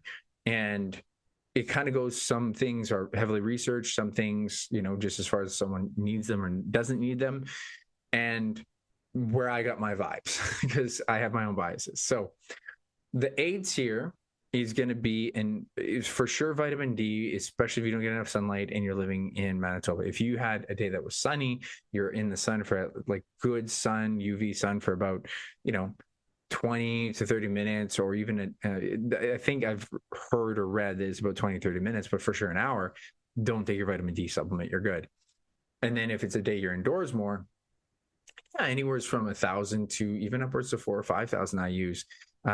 If you follow the podcast, you probably remember that a conversation with the Muay Thai fighter, James, the Muay Thai nutrition coach. And he had said he's in Thailand and he needs to take 3,000 IUs. And I would even encourage you, if you can afford it, to do a vitamin and mineral test, because his vitamin D levels are very low. And he wouldn't know that without a blood test. I had another guy, a fighter from my gym. He was supplementing, and he still needed to take more of his supplement. So vitamin D, I think, is really critical. Magnesium, really hard to get in the diet. I'll quickly talk about a few forms of it. It's really hard to get in your diet. So I do think you should supplement it because it is an essential mineral that you want. And so magnesium citrate will help you digest it. Let's say that you want to, maybe you tend to get constipated or just a little bit slower and you want more consistent flow. It's a mild laxative. I wouldn't even say it's much of a laxative. It just has a digestion effect. Like, it just helps you pass food better. And so, especially if I've had a weekend where I've had more processed food, I feel really bloated, I'll take like 2, 3, or 4 capsules and I'll pass it a lot easier. You could take that throughout the day. You can take it at the end of the day. That one works good, and it's good absorption. And then there's magnesium bisglycinate. This is where a lot of people actually go to because it is high absorption and it has the tendency to help reduce inflammation, possibly, from what I've seen in the research. And it has been linked to help women on their menstrual cycle to actually reduce cramps. So that's something I always recommend to women. Recently, this is a big one for me. Magnesium's kicked it up a notch to me to be one of the most important supplements for sleep. I have never been more really into a sleep supplement than magnesium L-threonate. Now, there's a very specific brand, but when I started to use this, so I started using, magnesium L-threonate, I don't know, somewhere at the start of the year, and I experimented with a few different brands. I'm going to do a whole walkthrough of the 3 different brands. But the one that's been the most effective, because there was even a brand that was not only not effective, but it actually disrupted my sleep. Like, it was worse. So there was a specific brand. It's called Live 5 a.m. And you take 3 of these capsules at night. And this was the first time that I felt like I could stay asleep and stay in a deep sleep. It's not something that helped me when to sleep. So occasionally I still use melatonin, but that was the first time in years, like years. I'm going to say 5, 6, 7 years, because I've been on melatonin very consistently for years. And I was like starting to get better sleep. I'm like, I'm still kind of tired later in the day. And so I stopped taking melatonin and I still got a good rest. And then I was like, oh man, that's what I needed. And it was just a nice balance. I'll still use melatonin if I'm trying to get into a circadian rhythm. So it's important to know that melatonin can help for sleep to set you into a rhythm. If you're not currently going to sleep at the time that you want, let's say you were up on the weekend for a few days and you feel kind of out of whack, going to bed late and getting up late. So if you want to reset that, then I would recommend you get up a little bit earlier when you are close to when you want to get up the next morning. And then at night, have a little bit of melatonin. I would not urge you to have a high amount, because the pineal gland only releases like 0.7 milligrams. So when people are having like 5 milligrams, even 3 milligrams, I used to, and they're like, oh man, I'm so groggy the next day. I'm like, I'm not surprised. Like that probably is a chaotic thing for the body. But it's important to know that it only pushes you into the sleep, but it doesn't keep you asleep. That's not what the melatonin in your body will do. So it is a helpful aid to push you down. But the magnesium L-threonate, I cannot suggest enough. Live 5 a.m. I don't get paid for that. I'm just pushing that forward because that's changed my life. That's been the best, probably my favorite supplement recently, just because of how much it's affected my sleep. Because I haven't had really good deep sleep for a long time, especially even the last few years. I just found that I would wake up a lot. So I messed around with some other sleep aids, and then that would cause me fatigue in different ways. But this is the first time I'm feeling like I get good, consistent sleep. So I highly recommend. Then there's omega-3. Now, I have a bit of a mixed feeling on omega-3. Omega-3, you should. The one reason I have a hard time with it is because if you're inherently eating healthy, you're not even like having a lot of processed food. Is your omega-3 to omega-6 ratio really that bad? Like, let's say I don't supplement, but I actually usually eat like very whole food. I'm eating more lean meats than fatty meats. I even have some things that have some omega in them, like eggs. I don't have, deep sea fish that often. Now, if you have salmon, deep sea fish, a couple times a week, you probably don't need it. Like salmon has so much omega-3, you really don't need to supplement it if you're having salmon twice a week. But most people don't. So I don't know for sure if you need it, but I do recommend it. The only reason where I'm like on that to be an A to B tier, I feel it should be an A, and I'm just kind of being a little cheap and trying to do the best bang for your buck. Like, do you really need it? And I would say, if you're over the age of 40 and you have an okay diet to a good diet, you absolutely should. Like, if you have an okay to good diet, but not a great diet, and you're not in great shape and you're overweight and you're over 40, you absolutely need this. Because if you carry a lot of body fat, you don't have a great diet, you don't have a good omega-3 ratio, and you are putting yourself at risk for a heart attack, whereas the omega-3 will actually lower that risk dramatically, because omega-3 has a lot to do with the viscosity of your blood. And so you could be less vulnerable to having any sort of endothelial, which is like your veins, essentially your arteries, being damaged. On top of which there is, cognitive reasons. And that's where I'm trying to encourage myself to take it more for long-term brain health. So there's other reasons too. And I got to dive deeper into the research where might even actually help body composition changes. Whereas if you're in a fat loss phase, someone taking higher omega-3 versus not, I have heard, and I got to dive deeper in this research to see whether or not it is conclusive. I think there's some preliminary research that maybe you actually get more fat loss versus lean mass loss. So it should be an A tier. I'll just say, when I'm being a little cheap, I skip it. But again, if you're not a healthy individual, you're over the age of 40, I would hedge your bets and I would get a good quality. And this is the other thing. You can't have a cheap one. I can have a cheap vitamin D. Magnesium does not, it's a bit more expensive, but it lasts a long time. Omega-3 is going to cost you probably $60 a month, but it's going to be worth it. And I encourage the Progressive brand that you get locally in Winnipeg. But for sure, just do your research on it. If it comes in a gummy form, there's no way that's a real good quality omega-3. if it's, just a basic store-bought brand, it might be rancid. So you got to actually try to find a higher quality brand. And that's why I'm always kind of even a bit more skeptical. So it's like, if you buy it and it's not good quality and it's cheap, it might not do anything. And then you have to buy it and it has to be high quality, right? So it should be an A tier. But I'd just say that's where my personal feelings on it. And I'm not going to lie, like a year from now on this podcast, when I dive deeper in that research, I'll be like, fucking get it. But right now, I'm on the fence of it, depending on your situation. But it should be A tier to B tier. B tier, interesting enough, technically creatine should be an A tier. But the only reason that I put creatine into a B tier is because if your total body composition and your muscle mass being at the perfect amount isn't your goal, you're just trying to live life, be relatively healthy, it's not necessarily a nutrient. It's not something that's going to be the end of the world if you don't get. So I'm not going to say it's an A tier for sure, but it kind of is. Most people will call it an A tier. I'll just say, like, if you're trying to save money, I can see you not wanting to buy creatine. But for sure, it's like most people will call that an A tier. It's like even an S tier. Like now, and I'm going to go deeper into the research at the end of this podcast. It's even coming out for cognitive benefits. So it's a really good supplement. You probably should get it. It probably should be A tier.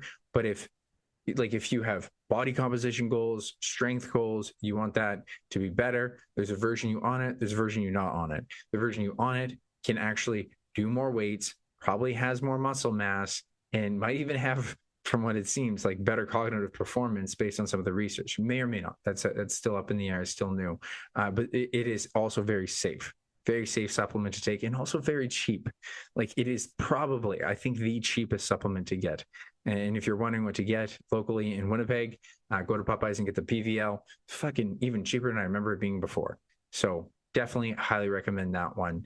But I still call it B tier because it's not an essential nutrient. So that's where we have this kind of gray zone. Then when it comes to whey protein powder, this is a B tier because you don't have to have it. I arguably, again, would almost call this an A tier, but you can have a perfectly fine diet without it. It is so good for a fat loss diet to have that option. But I know people who just don't like them. I know people who get poor digestion with them. So whey protein is not an essential one, but it is a very valuable one because it's technically like food, right? But it helps you hit that protein goal. Most people, if you enjoy protein shakes, but you're having a hard time hitting your protein goal, have a protein shake in the morning, have a protein shake at night, and you're done. Like you eat your normal food, you're probably already 90% of the way just by those 2 shakes. So that's a great little supplement to ease the diet trend. Greens, I'm going to go on a quick rant on this because this podcast has gotten long. I've ranted a lot today. I already mentioned about the multivitamin. I'm less about multivitamins. Now, I will say if you get a higher quality brand multivitamin, I'd be curious to know if that has better validity. Like when I used to get the Progressive multivitamin, it's funny as it sounds, like, it would change the color of my pee. I'm like, yeah, that's kind of a good sign because it's like, yes, you're peeing out the vitamins. So I don't think you need the dose they recommend, but I think it's a sign that, and I know there's specific vitamins, I think it might be B vitamins that do that it's a higher quality, like because regular multivitamins never did that. So I do think that they probably have a higher quality. And I would be more curious to see research come out on multivitamins as far as the quality of them.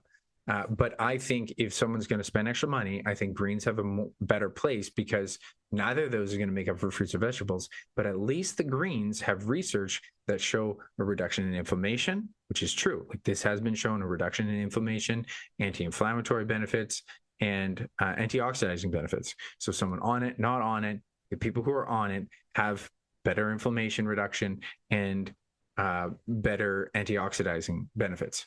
So with just that implementation. Now, I believe what you're getting, there's a couple things. There's the phytonutrients from there. So phytonutrients are not actual nutrients, but things that plants have that can give you polyphenols and stuff like that. And so essentially they just make you more resistant in life, right? Polyphenols are what they talk about like in wine and a lot of vegetables. So the other major thing is just like when it comes to like the carnivore, why carnivores will make this argument. This is where I actually even got this perspective from was Paul Saladino would say, oh, there's toxins in them, right? And he pointed out that in broccoli, there's this thing called sulforaphane which is something that people actually brag about. It's like sulforaphane's in there. And then he's like, well, sulforaphane is essentially something that comes out of broccoli, but it's not an antioxidant. It stimulates your antioxidizing system. So it actually is a micro stressor.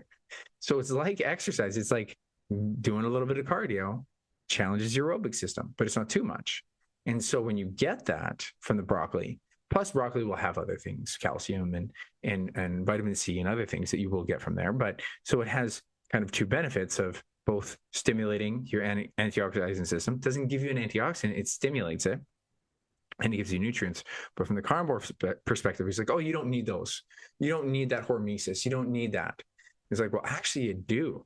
His argument was, oh, you can just live a radical life. You can do other things. It's like, no, I still think there's a benefit there. Like, I'd rather eat the broccoli than feeling like I have to go do a cold bath. And so I think you're getting these microtoxins in a beneficial way, plus other polyphenols. And anecdotally, this is, and I've seen this also with other people. I do remember seeing a research article I haven't seen in a while. I got to look it up again. But it's essentially that they saw a lower incidence in colds in athletes when they were using a fruit and veggie green supplement. And so I have seen, no, knock on wood, that, no, don't worry, Shine, don't bark. Sorry, I just disrupted my dog. Yeah, she's barking now. I got to pause it. I should have thought of that. Anyways, so I believe that, so this has been 2.5 years, I want to say roughly, maybe longer, that I've gone without getting a flu or a cold. Now, I've had like brushes with it where like I felt kind of really fluish overnight. This happened last Christmas, fine the next day. I've had where like, I think I'm getting sick and I felt really kind of down, and then it was gone the next day, no cold. And so I haven't been fully sick in a long time. When I was doing the carnivore diet, I like pulled all that stuff out. And then even when I started eating fruits and vegetables again, I was still kind of getting sick, but I wasn't having the greens. And then I started having the greens. And now there's other confounding variables. Like, I'm not in public like I used to be when I was younger. Now, however, when I was getting sick in those 2 to 3 years, I was working from home all the time and I was still getting those colds. But there's other people who like, they could take greens and be in the public enough that they're just going to, get a cold or something like that. But I do believe it builds up your body to be a bit more resilient to these things. A client recently in the last 6 months, she says she normally gets sick and she hasn't been sick yet. Several other clients have told me that they do not find themselves getting sick as often. So that's a supplement I put in a B tier because I just got a feeling, but don't feel like you have to. The B's are but, right? You could get it, but you don't have to. I put caffeine in here just to mention it as like, it's a super effective supplement. Not that you have to, it's just, they know when it comes to sport performance, like it's conclusively effective. The thing that I'll mention that, just to go into a quick tangent on pre-workout or no pre-workout, I agree you shouldn't be reliant on things. I am, but I also don't try to use it to have a great performance, just good enough. Like I believe that I try to keep a consistent dependency on my caffeine intake. And so as long as I keep my range and I keep track of it, I'll keep around 300 milligram days to 500 milligrams a day, which is around my body weight and size. That is totally within the safe limit. And the thing that I don't think is healthy is, like, for me, I can't handle more than 100 to 150 milligrams of caffeine without getting a headache.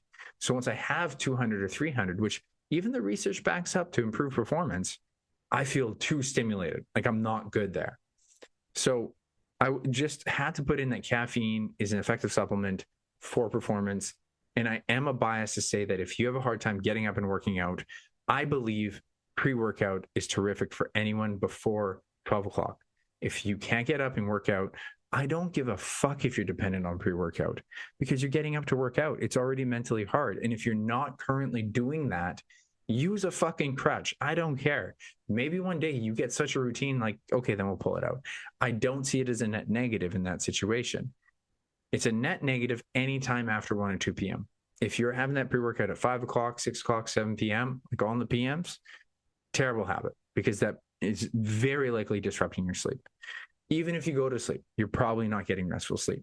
So if you're going to have a pre-workout like supplement, have a non-stim, try to find something that doesn't have caffeine in it, that doesn't disrupt your sleep. C tier, Gonna quickly mention these. I actually should put beta alanine in a B tier, but just because it really depends on when you use it. It's a known supplement. Even baking soda will do the same thing. So fundamentally, so beta alanine, and baking soda will actually do the same thing as far as lower the acidity of the muscle. This is what people commonly will call lactic acid, which getting a little semantic and getting a little bit fancy with it is it's not lactic acid. Lactate itself is not what's likely causing it, but the acidity of the muscle. But people will call it lactic acid because lactate is produced and it's acidic. So that's usually how people think about it. Fundamentally, what those two things are doing, beta alanine and baking soda, is they will buffer it. But you do need to eat or consume this routinely, like creatine. It needs to store up. And let's say but here's the really big caveat to it. I'll call it a B to C tier, because it's like, if you're not doing the movement that it's going to be really affected by it, it's not going to help you.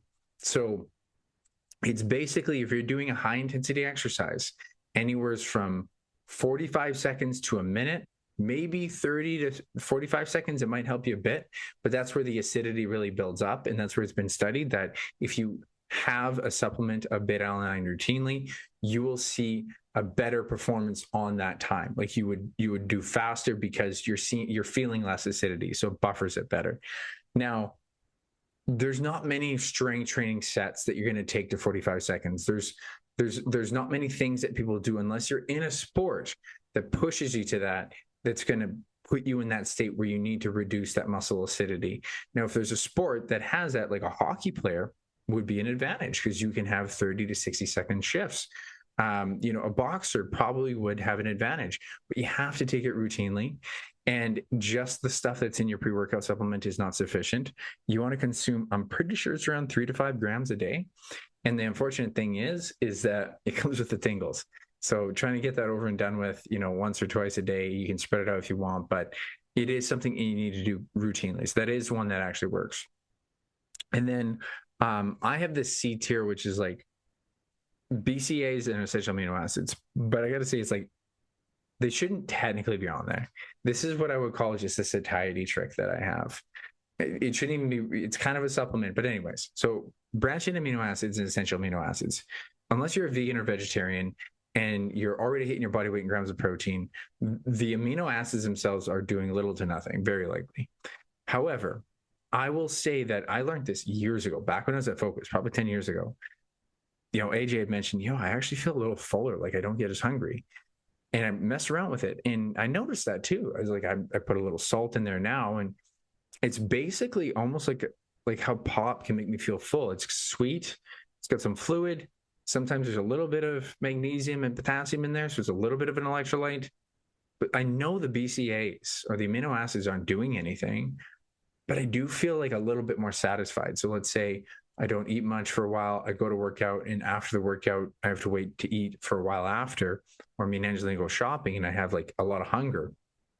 If I pound like half of my amino acid mix before I go into the shopping center, I'm like, I don't feel it as much. I'm like, yeah, I'd be fucking craving that food or that food, but like it's kind of gone. It's a very temporary fix. It doesn't work for everyone, because I've talked to people, it's like, yeah, it doesn't work for me. And other people are like, yeah, it works for me. So it's very dependent on the person, but I call it a C tier, and I almost shouldn't put it on the supplement list, but it is a bit of a satiety hack that works. And my favorite mix is actually using like a good flavor of my amino mix and 7-Up, just because it tastes like a orange crush almost. The other thing I'll say I'm messing around with is nootropics. There's a few different brands. I'm going to do a bigger deep dive on this, but like Alpha GPC has some research on it. But have I noted that it's for sure different? Not really. I think the biggest driver for me is caffeine for my mental performance. I mean, I took some nootropics before this, and it's kept me pretty into the whole speech. But would I otherwise? Like, it's kind of hard for me to test. So I'm skeptical on it. I am trying to experiment with a few. There was one brand, and I can't remember the name, that I looked up, but I'll do a deeper kind of explanation, relatively deep. It's social media, but I'm going to do the comparison of the nootropic brands that I have, and I'll put that on social media pretty soon here.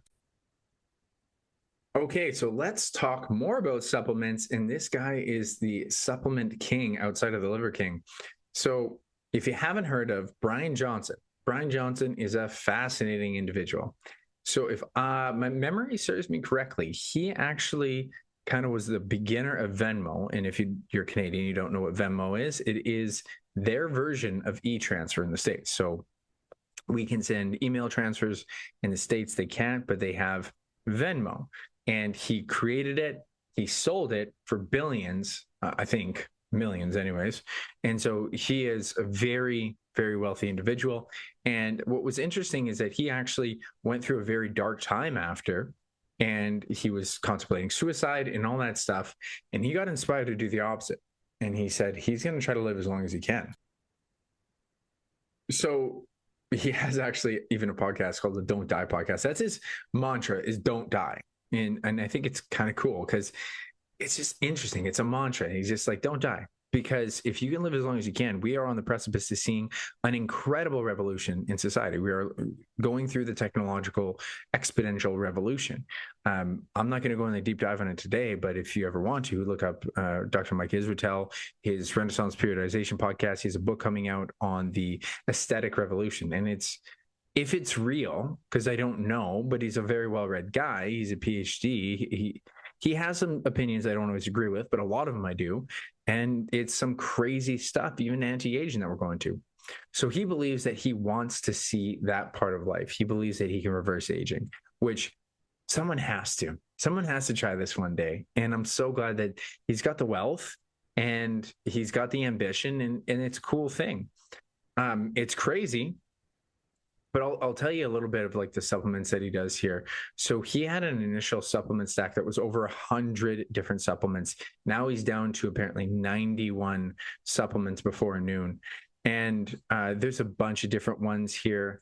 I don't know all of the full qualitative things of how good they are, because he'll go with things that are kind of newer in research or found in rodents. Because the hard thing with longevity studies is you're using rodents data or just like animal data because they have shorter lifespans that you can see the end of their lives.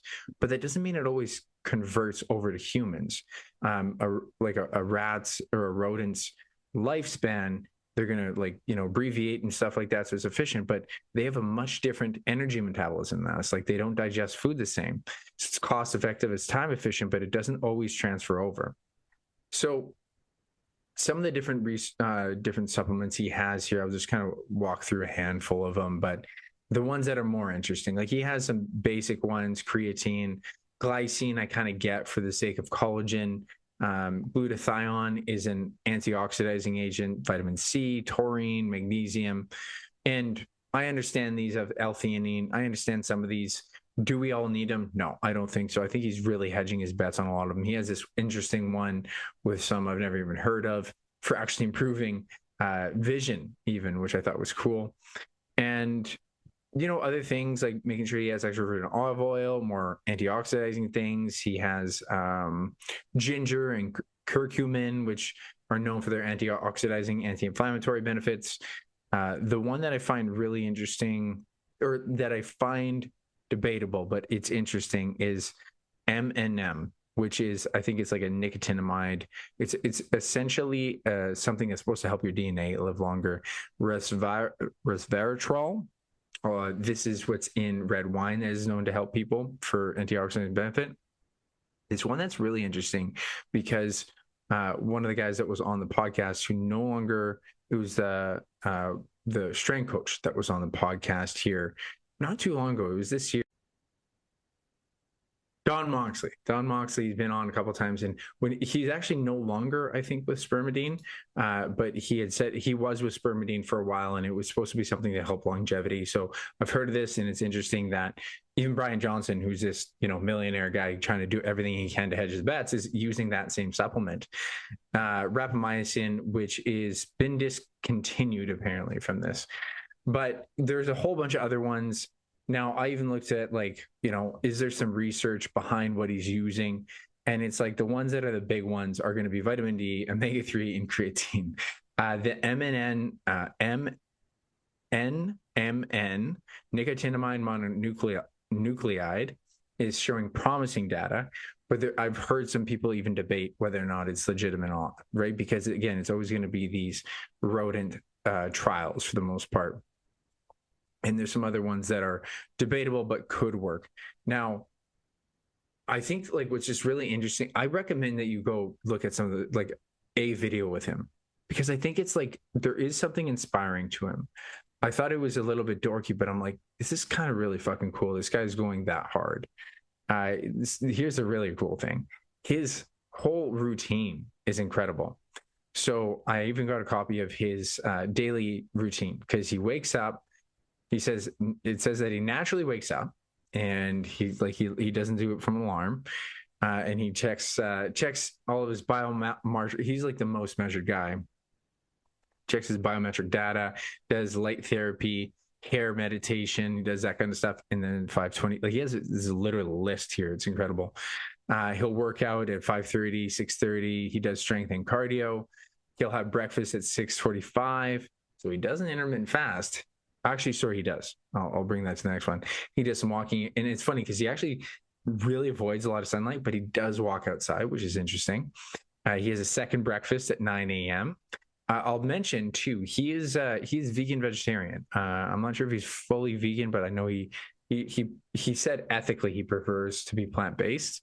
But he does believe that there could, and this is debated whether or not it's, I think I've mentioned in some other posts before, but that a lot of the data around whether or not plant-based versus animal-based is good for longevity and living longer is a compounding variable. So you're always going to have this issue with cohort data when you see if you have more animal-based diets, animal-based protein, it's going to be people like when they're passing away, like the data there is really going to have a healthy user and unhealthy user bias. So I understand why people would bias it that way, but he doesn't necessarily say it's for nutritional benefits. And he takes so many supplements, he makes up for the gaps. And then he finishes his last food at 11 a.m. And then he cuts off fluids at 4 p.m. And so he does intermittent fast, essentially, because he goes from 9:30 a.m. and he doesn't eat until it was 6:45 the next day. So he only has like a 4-hour eating window. Eating walks, he stays off screens, he does skincare. And so it's really interesting. Like probably I'm trying to think of like, I've seen a few podcasts with him. The one that I found really interesting was there was two, and I would just watch a podcast with him. He was with Dr. Mike, not Dr. Mike Israetel, but the other doctor. I actually have to watch that podcast, but I'm wondering about that would be a really good one. And he was also on a podcast with Dr. Mike Israetel. That one was actually, you know, they weren't really debating much. It was really interesting. They actually started a friendship from that podcast episode. And then there was another podcast with him on Bill Maher, which I found very entertaining because Bill Maher is like, I'm not trying to live forever. And then you hear his side of, so you hear two very opposite lifestyles. I highly recommend that episode because he does go into some of his things and it's really interesting. So I find, you know, even though this idea of his supplements stack is overkill for sure, I do think that he's going to give us some information though. He's being a guinea pig for so many things. The problem is there's so many things. So what is really you know, for sure testable and not, but it is it's overkill, but I recommend you check it out because it's something inspiring and someone's dedicating themselves this much to health and helping everyone else in the world live longer. And I'm certain that's what it's going to do. So I think it's a pretty inspiring story. I highly recommend that you actually check out. Don't take everything at face value, but just get interested in the story.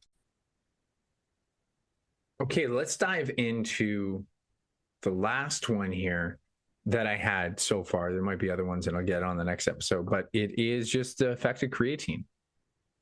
So creatine's continuously being hyped because it is the most successful supplement to date when it comes to training. So general benefits is that you're going to see an enhanced lean body mass. Now, this is kind of an interesting thing because there is some caveats here in terms of, do you actually gain more muscle mass or are you gaining more lean mass? It could be from water retention.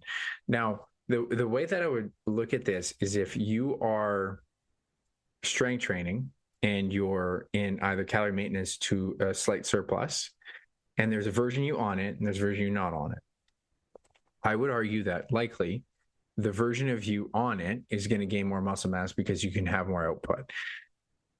I think, because there's also the challenge of like mechanical tension. I would say you probably would, but there is some mixed reviews on this. And sometimes research will come back. It's like, actually, you didn't have that much. There's even some reviews that if you give people a supplement that you tell them it's creatine and it's not creatine, they get better results than people who didn't have that. And so it can be a placebo effect even. But I do think that it just makes sense on a strength basis. For sure, you're stronger because you are able to reproduce power sooner. Just so you understand a little bit of the background of the mechanism, within the first 5 to 20 seconds, you are using something called the phosphocreatine system. And so when you are producing force, you have ATP, which is the energy substrate your body needs to fire things off. That's how it's a chemical reaction that has to go down for anything that happens in your body, and especially in the muscle. Once that ATP, which is a triphosphate, turns into ADP, it let go of a P, and now it's just a D. So there's two of them. It needs another phosphate. And because you have creatine in there with a phosphate, it can donate that to the ADP, and then it can go back for more work. So you have this system of ATPs just sitting there. Let's use that right away. Oh, we got some creatine. We can cycle this again right away. And then you do that until, oh shit, I think we're gonna have to break down some glycolysis. And that's when we go into using sugar, and then we go into developing lactate because we don't have enough oxygen in the muscle, and then that's where the muscle acidity burns, and then you have to slow down, and then you go in the aerobic system. So that's literally your full energy systems there. But the phosphocreatine will help you with more creatine in the system, more phosphate groups in the system, so that you can actually produce more force in those heavy reps. And so that's why you would for sure get stronger. And I've seen mixed reviews as to whether or not people will say if it's for sure giving you more muscle mass or not. It probably is, but it's kind of mixed because it's hard to, a lot of people don't realize when we talk about lean mass or muscle mass, like most research, if not all research, will be very specific to say lean mass gained or fat mass, right? Because those are the only two that we can really distinct very well, even from DEXA scan. So when people say, for sure you gain more muscle, it's like, well, there's also other things that they're detecting on there. And so we can't say for sure conclusively, it's this many pounds of muscle. So it's always a mixed bag. The individual had asked, other things like, does it, would it improve your body composition in a fat loss phase? And I actually am very skeptical of that. Like if you didn't use it and you're in a fat loss phase and you're doing strength training and all that stuff, and there's a version on it, not on it, I actually am skeptical as to whether or not it would inherently give you better, it'll give you better lean mass, but would it actually affect your muscle mass versus fat mass? And that I don't think I've seen heavy enough evidence on. But I still think you should have it because you're probably going to be stronger. Like that is a very high certainty. There is a 5 to 15% people who are non-responders. So again, this is why it's a B tier supplement to my perception, because you don't have to. But if you care about strength, you want to hedge your bets on being the strongest, I would supplement it. The individual had asked if there's any difference between males and females, and there were some arguments as to whether or not, women can actually have more or less depending on, because they have less lean mass. But from what I'd seen in the articles that kind of came up, it will still help women. It may or may not help women more or less than men, but just treat it the same inherently. So it does seem that it is superior for body composition overall, but it's for sure likely going to be something. This was really interesting, though, that creatine plus beta alanine found some improved potential for anaerobic power. So of, the other supplements I mentioned, so if you're an athlete, that it probably would be good to put them both together. Memory and attention. So talking about brain health, this is the really interesting thing, that when we're talking about the benefits of creatine, this is coming out more, that there was one research article recently that reviewed when people were sleep deprived and then you got them to cognitive tests in the short term, that having like a heavy dose of basically it would have been 30 grams, right? Short term actually helped them perform better on cognitive tests. And I'll say anecdotally, I tried this recently, didn't really work for me. So I wouldn't say go take a big dose if you're sleep deprived. I would say maybe double your dose in a day if you're having a hard time with sleep, but don't do it. I don't think you need to do it routinely yet. You know what the thing is, though, is it seems it's so safe. It's not an issue. So if you overdo it, your body doesn't use it. But what is really interesting is that your mind uses creatine. It is a part of your nervous system. So it's steaming, like the researchers, 2024 meta-analysis that found a significant memory improvement and faster attention times. Processing speed wasn't significantly improved. However, processing times did improve. And so this is really important, right? Neuroprotective effects, increased brain creatine may help with when you have underlying brain, cognitive brain and metabolic stress. So there's preliminary research to say it's even going to help our brain. So again, it could be an A supplement. I put it in a B because if you're trying to save money, I understand why. The other part there, I think that was about it when it comes to creatine, is just like, timing. Doesn't really matter a ton. The one thing I remember hearing, the research hasn't come out on it, is to separate it from caffeine intake. But the most important thing is to take creatine routinely. So if you haven't had caffeine, don't worry about it, because if you're going to forget about it, that's worse. The whole loading phase thing is like taking 5 to 10 grams for like a week. You could do, but it's like, I'd rather someone just start the diet or just start the habit, take 3 to 5 grams a day. They actually give you a good relative dose here, and they say 0.0 to 0.14 grams per kilogram per day is considered to be a good approach. Or what I would even say is, like, if a 150-pound person is 5 grams, titrate from there. And that's what I heard from another strength coach, and I thought was great. So, I'm 200 pounds, so I'm going to have more than that. I'm going to have, closer to about 7 to 8 grams. And that actually falls into that per gram dosage that I just mentioned. And again, if you're looking for a bit more optimal, possibly to mess around with in the afternoon, have that dose in the morning. And then in the afternoon, when you're looking for more, cognitive alertness, maybe double it, have it twice in the day. You don't have to. Just the 5 grams is probably sufficient. You're probably for sure going to get most of the benefits. But I am open to seeing how this creatine research pans out when it comes to cognitive ability and performance. Really exciting stuff coming out of the pipeline of research on that. So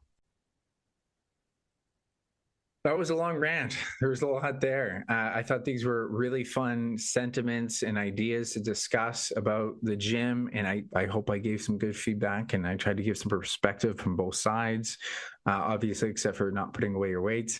And this was fun. I love getting feedback from the followers, from you, anyone who listens. So if you got me on Instagram, you got me on a newsletter or anything, always reach out and bring up these topics, because I want to be able to bring my information best I can. You may or may not realize that I was actually looking up research articles to actually have some things that back things up. So I'm not just talking out of my ass. And I will talk out of my ass sometimes, but because you still have to just go with vibes and your experience in the gym. But at the same time, I do like to come from a place of more evidence-based. I'm not solely evidence-based. I'm not going to brand myself that way, but I do think that's where it starts. And then you apply it to what you've seen with an experience. And hopefully I gave you a lot of good information. Hopefully it was some fun stuff as well, some rants, and you can appreciate where I'm coming from for some of these things. Okay, so I did actually want to top off and just end everything with a little bit of a personal update, because some people do follow my story a little bit. And whenever I give my personal updates when it comes to my own fitness journey, it's, I think, helpful. I think it's helpful for people to appreciate the mistakes that I'm making. And I made some pretty big mistakes recently when it came to my own little mini cut. So earlier in the year, I'd done a cookie day challenge for 60 days and I lost a good amount of weight. Like, I got in really good shape. But then I started to let the food come back in. This is when I was powerlifting and I was snacking more. And luckily, I actually had a powerlifting mute, which made me dial in a little bit better. So the weight kind of went up and down. And then after powerlifting meet, I'm like, hey, I'm going to do another mini cut. And I still actually didn't keep the accountability on that. But here was the interesting thing, was I said, hey, I'm going to do mini cut, but I didn't really want to publicize it. I didn't want to be all over social media, constantly posting my stories. I'm not sure if it was because of the exhaustion of always posting things publicly, or if there was probably maybe a little bit of an inherent feeling of wanting to just kind of do it, right? Which guess what ended up happening? I kind of didn't do it. So this was the big lesson for me because I would kind of get motivated and then I would fall out before the end of the week. I think there's a couple different things though. So one is that I hadn't really had 3 to 4 months of just maintenance calories, even 2 months. It was usually like a month and then back into a little deficit. Like I did a deficit at the start of the year and then, about a month slowly building up and then cut a little bit and then slowly build. And so there wasn't like a long, okay, we're just intentionally not going to go into a serious deficit. And I just felt like mentally, every time I felt that feeling of deficit, I just wasn't mentally in the state that I felt I needed to. So there's a couple of reasons for that. One is because I've just been feeling it so much. So, most of the first half of this year, I was trying to be in deficit, which is a long time to be in a deficit. Some people need to be. Some, like you might be someone who has 20, 30, 40 pounds to lose for the sake of health, not necessarily aesthetics, but for health. So you might need to look at a good chunk of your year being concerned about a deficit. I don't necessarily have that. So that was kind of this other part was like, do I really need to push? But I also have my own aesthetic standard, which I think I'm evolving over time. Like I don't need to be bodybuilding lean because I know that doesn't actually serve health. It's just an aesthetic goal. It's like, I don't need to be powerlifting strong. It's just a goal. It's just something to have fun. You don't have to be great at hockey. It doesn't apply to life, but it applies to the sport and it makes it really fun. So when I was trying to push in these deficits, I was like, man, I'm not feeling it. And if life or work was more difficult, I didn't really have the emotional, I want to say capacity or just, motivation to push through it. I did eventually get this one pretty good week going into the summer because I just created accountability mentally in my head of like, we're going on a trip, I'm going to be on the beach, I'm going to be shirtless. That accountability works for me. So I had a pretty good push for a couple of weeks. And then I kind of ebbed away from it again. And then again, it was like, I think I'm just doing this too much in silence. So then finally, here was the funny thing too, is like, I need like a video photo shoot or something like that. And so I was talking to my videographer and we had initially set one up and I was like, I could really cut hard for this. But again, I'm not emotionally in the state where I'm like, I don't really feel like I want to get shredded and pull away from my mental resources because I can do it. I've done the bodybuilding. I'm mentally and physically capable of it. But that takes a lot of resources away from you mentally when it comes to focus and attention and, being able to do my job well. I did feel like I could still get just a little couple pounds feel good like an accomplishment because I was ebb and flowing so much in the summer. And by the way, summer fat loss sucks. It's a terrible time to do it. It's like doing it during Christmas. It's just like you're having a hard time. To be fair, I'm actually really happy how it turned out here because you may or may not have seen a post I made. I said, I need accountability. So I just declared it. I said, I'm going to try really hard a couple weeks here. And it worked. Because then once I told more people other than myself, even me telling Angelina wasn't enough. I needed, and if I did tell Angelina, I would have to tell her, be like, keep me accountable to this. Like, I got to tell you, I got to report to you. And sometimes accountability groups can work if they're new. Like we have an accountability group in our program and people will weekly update it. And so if you're new to it, it's novel, it's exciting. But if it's not new and novel, it doesn't have that same, impact on you mentally. So then when I did it on social media, again, I was engaged more. I was posting my stories routinely and people were engaged in it. People really found it very interesting. And so my lesson there for you, hopefully, is that accountability really matters. Put yourself out there. Find someone who doesn't know about the problem that you have. And it could be a partner, it could be a friend. Just say, hey, I need accountability on this. Do you want to do this with me? Even if I just tell you that I'm doing these things, it actually makes a difference. Put yourself out there. Because if you actually hold it in, you really get good at disappointing yourself, no problem. Because yourself is also going to have great ability to justify reasons to not do something, to say, hey, I just don't have it today. Hey, I just, I need this today. I need a me day. I just don't have it today. Like those thoughts always came up to me. And the reason I'm sharing this is so that you realize that those thoughts that you have, I have all the time. So you're not unique to it. But what was unique to my situation that really helped me was, okay, I'm doing this because I told people I would. And I also said to myself, I'm doing this for people. I'm doing this, putting myself into discomfort so other people are being more willing to put themselves in a discomfort state so that they don't feel like they're suffering alone. That's a big part there.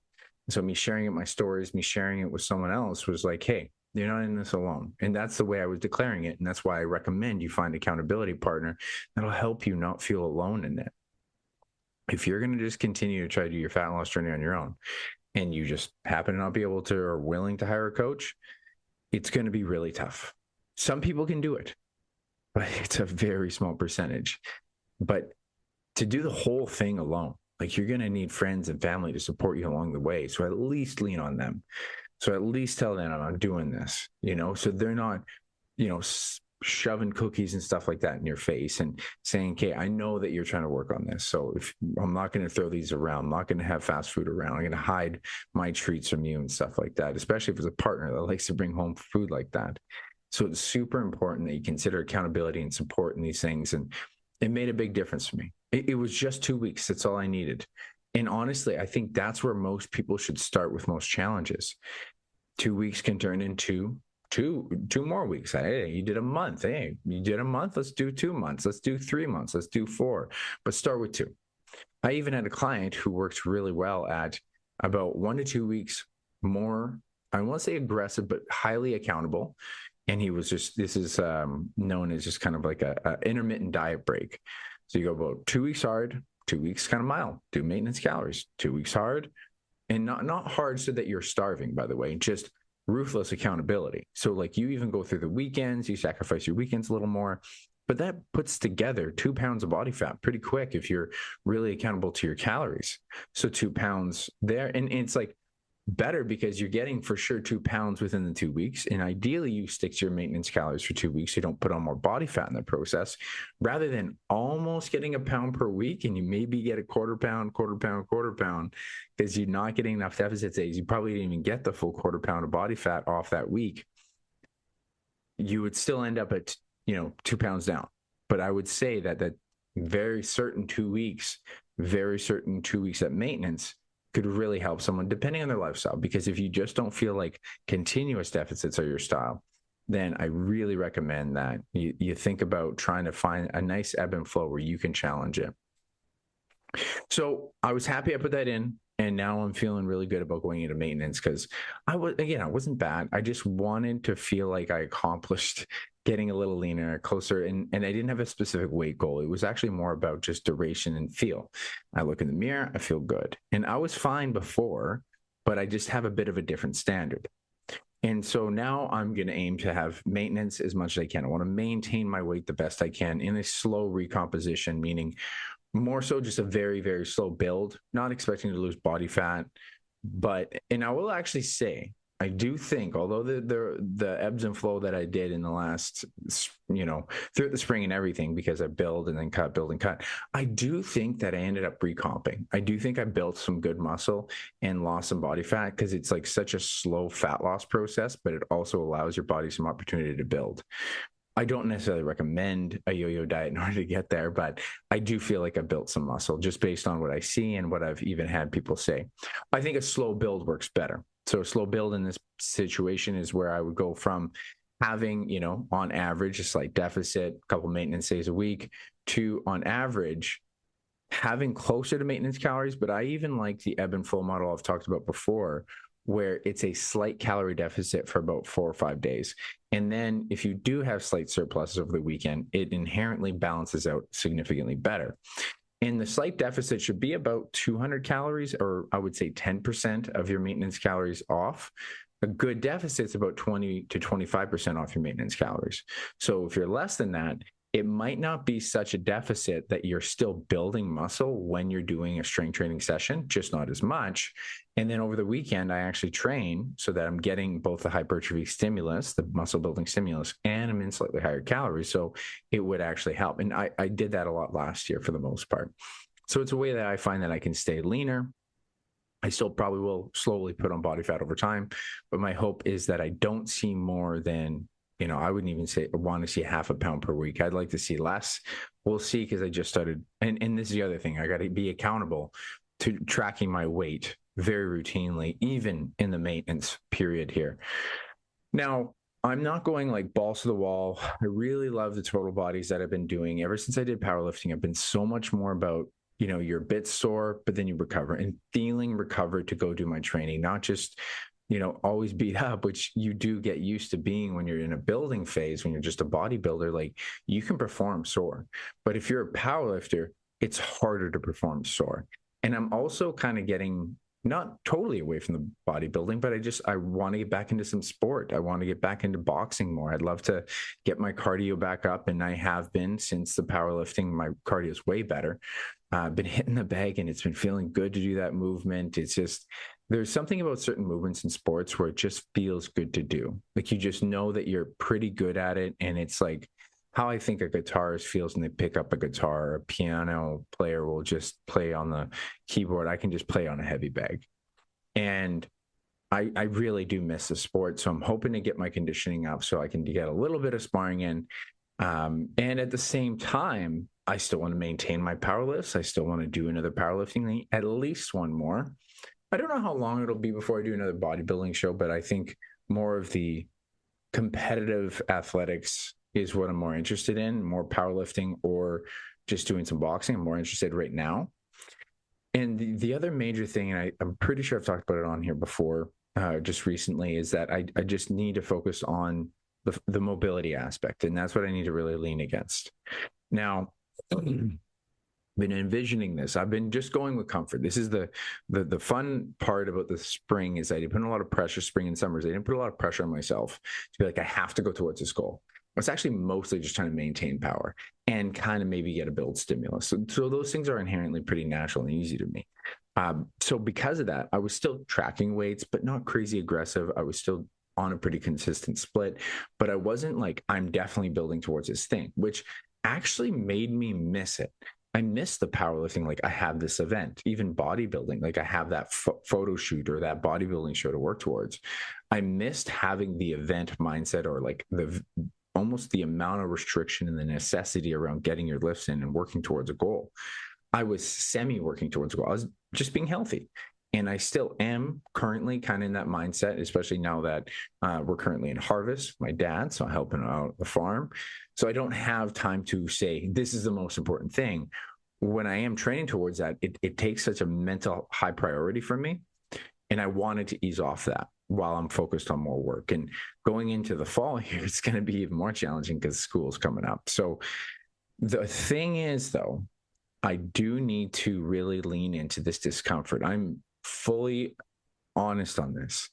It's like, I'm very uncomfortable with it, in that to work towards a mobility challenge, to work towards like just doing more aggressive mobility training, I know will be some of the most uncomfortable and not fun workouts and training that I'll do, that I've ever done.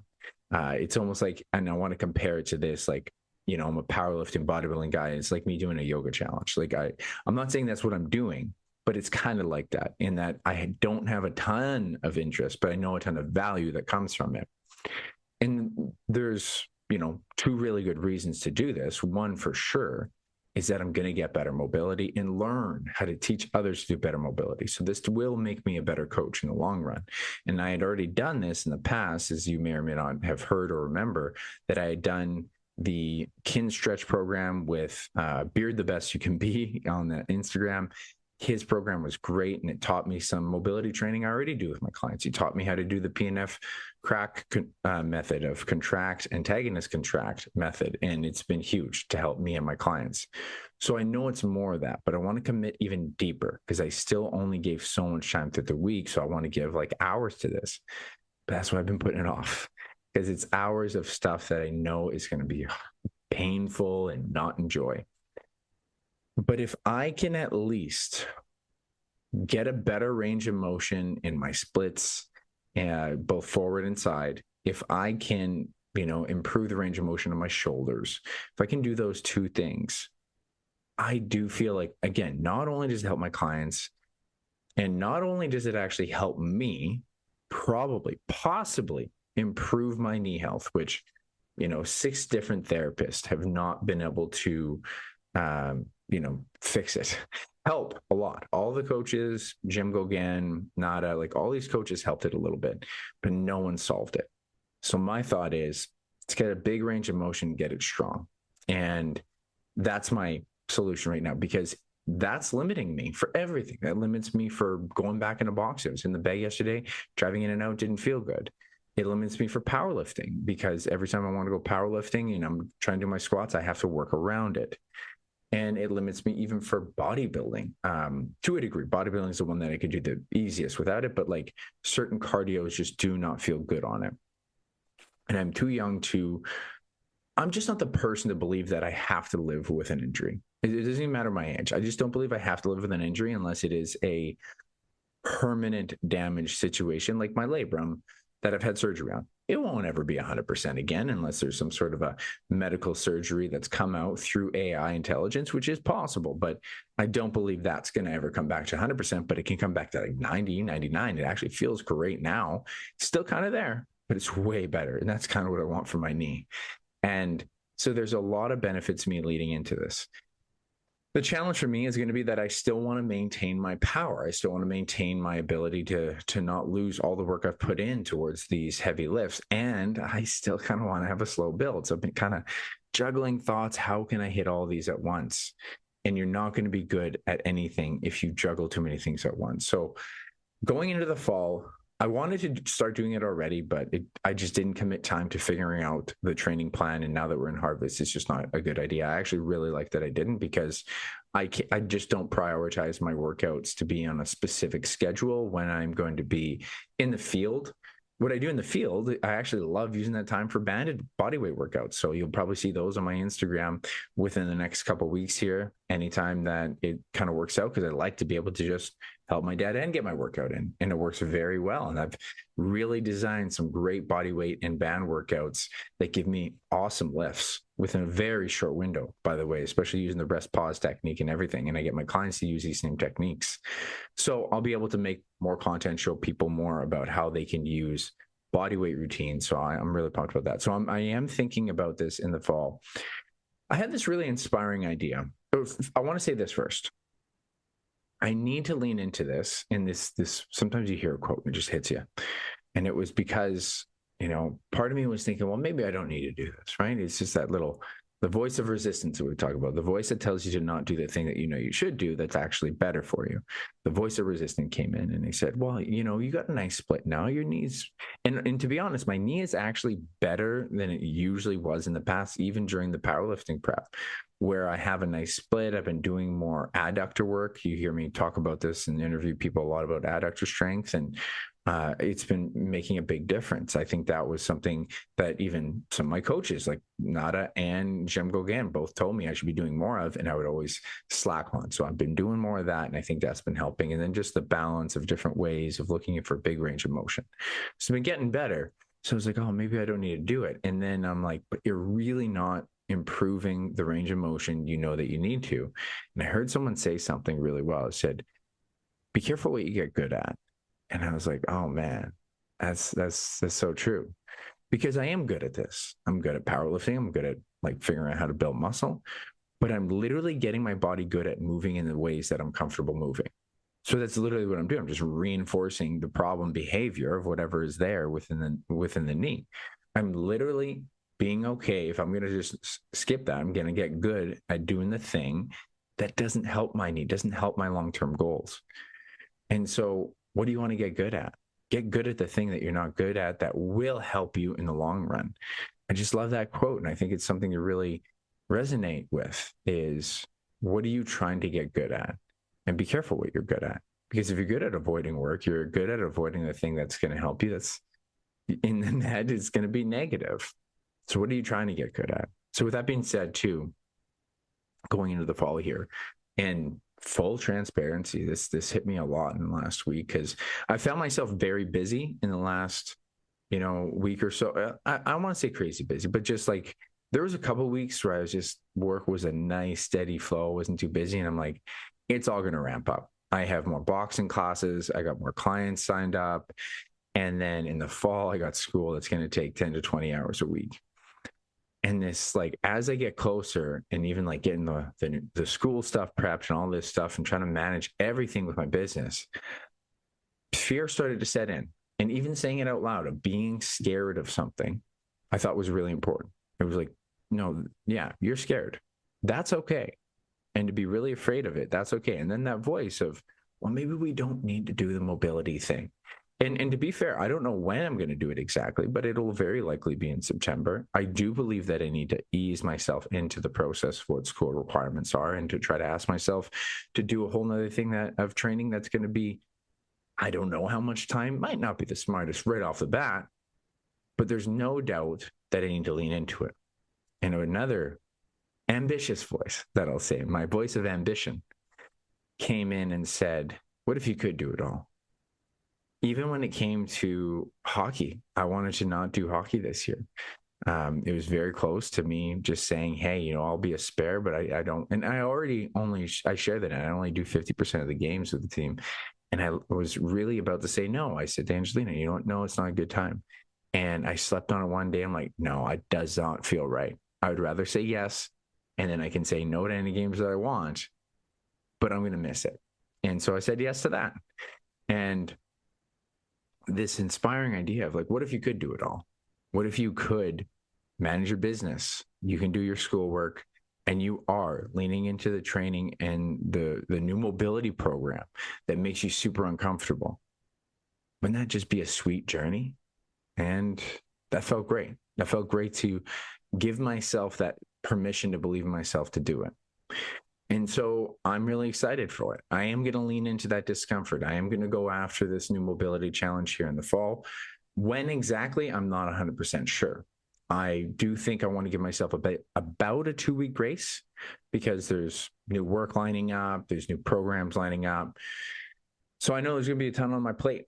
And so some things are going to have to give. But at the same time, I do believe that at the end of the day, I'm not trying to add more workout days. So it should be fine.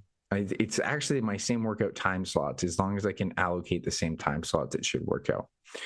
So I wanted to give you that update that I learned that you need accountability. So make sure, if you are in a fat loss journey, you find an accountability partner and you talk to them routinely, and find a novel one if the one you currently have isn't working.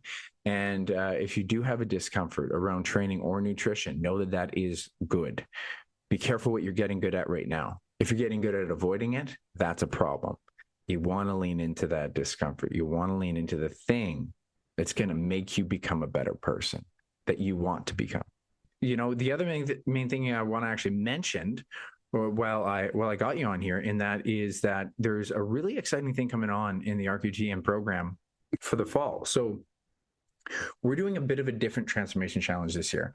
And normally we do track before and afters, and also, like, by the way, like, including treats and stuff like that. But what's really cool about this one is we're not focused on the before and afters in this challenge. This challenge is habit-based point system.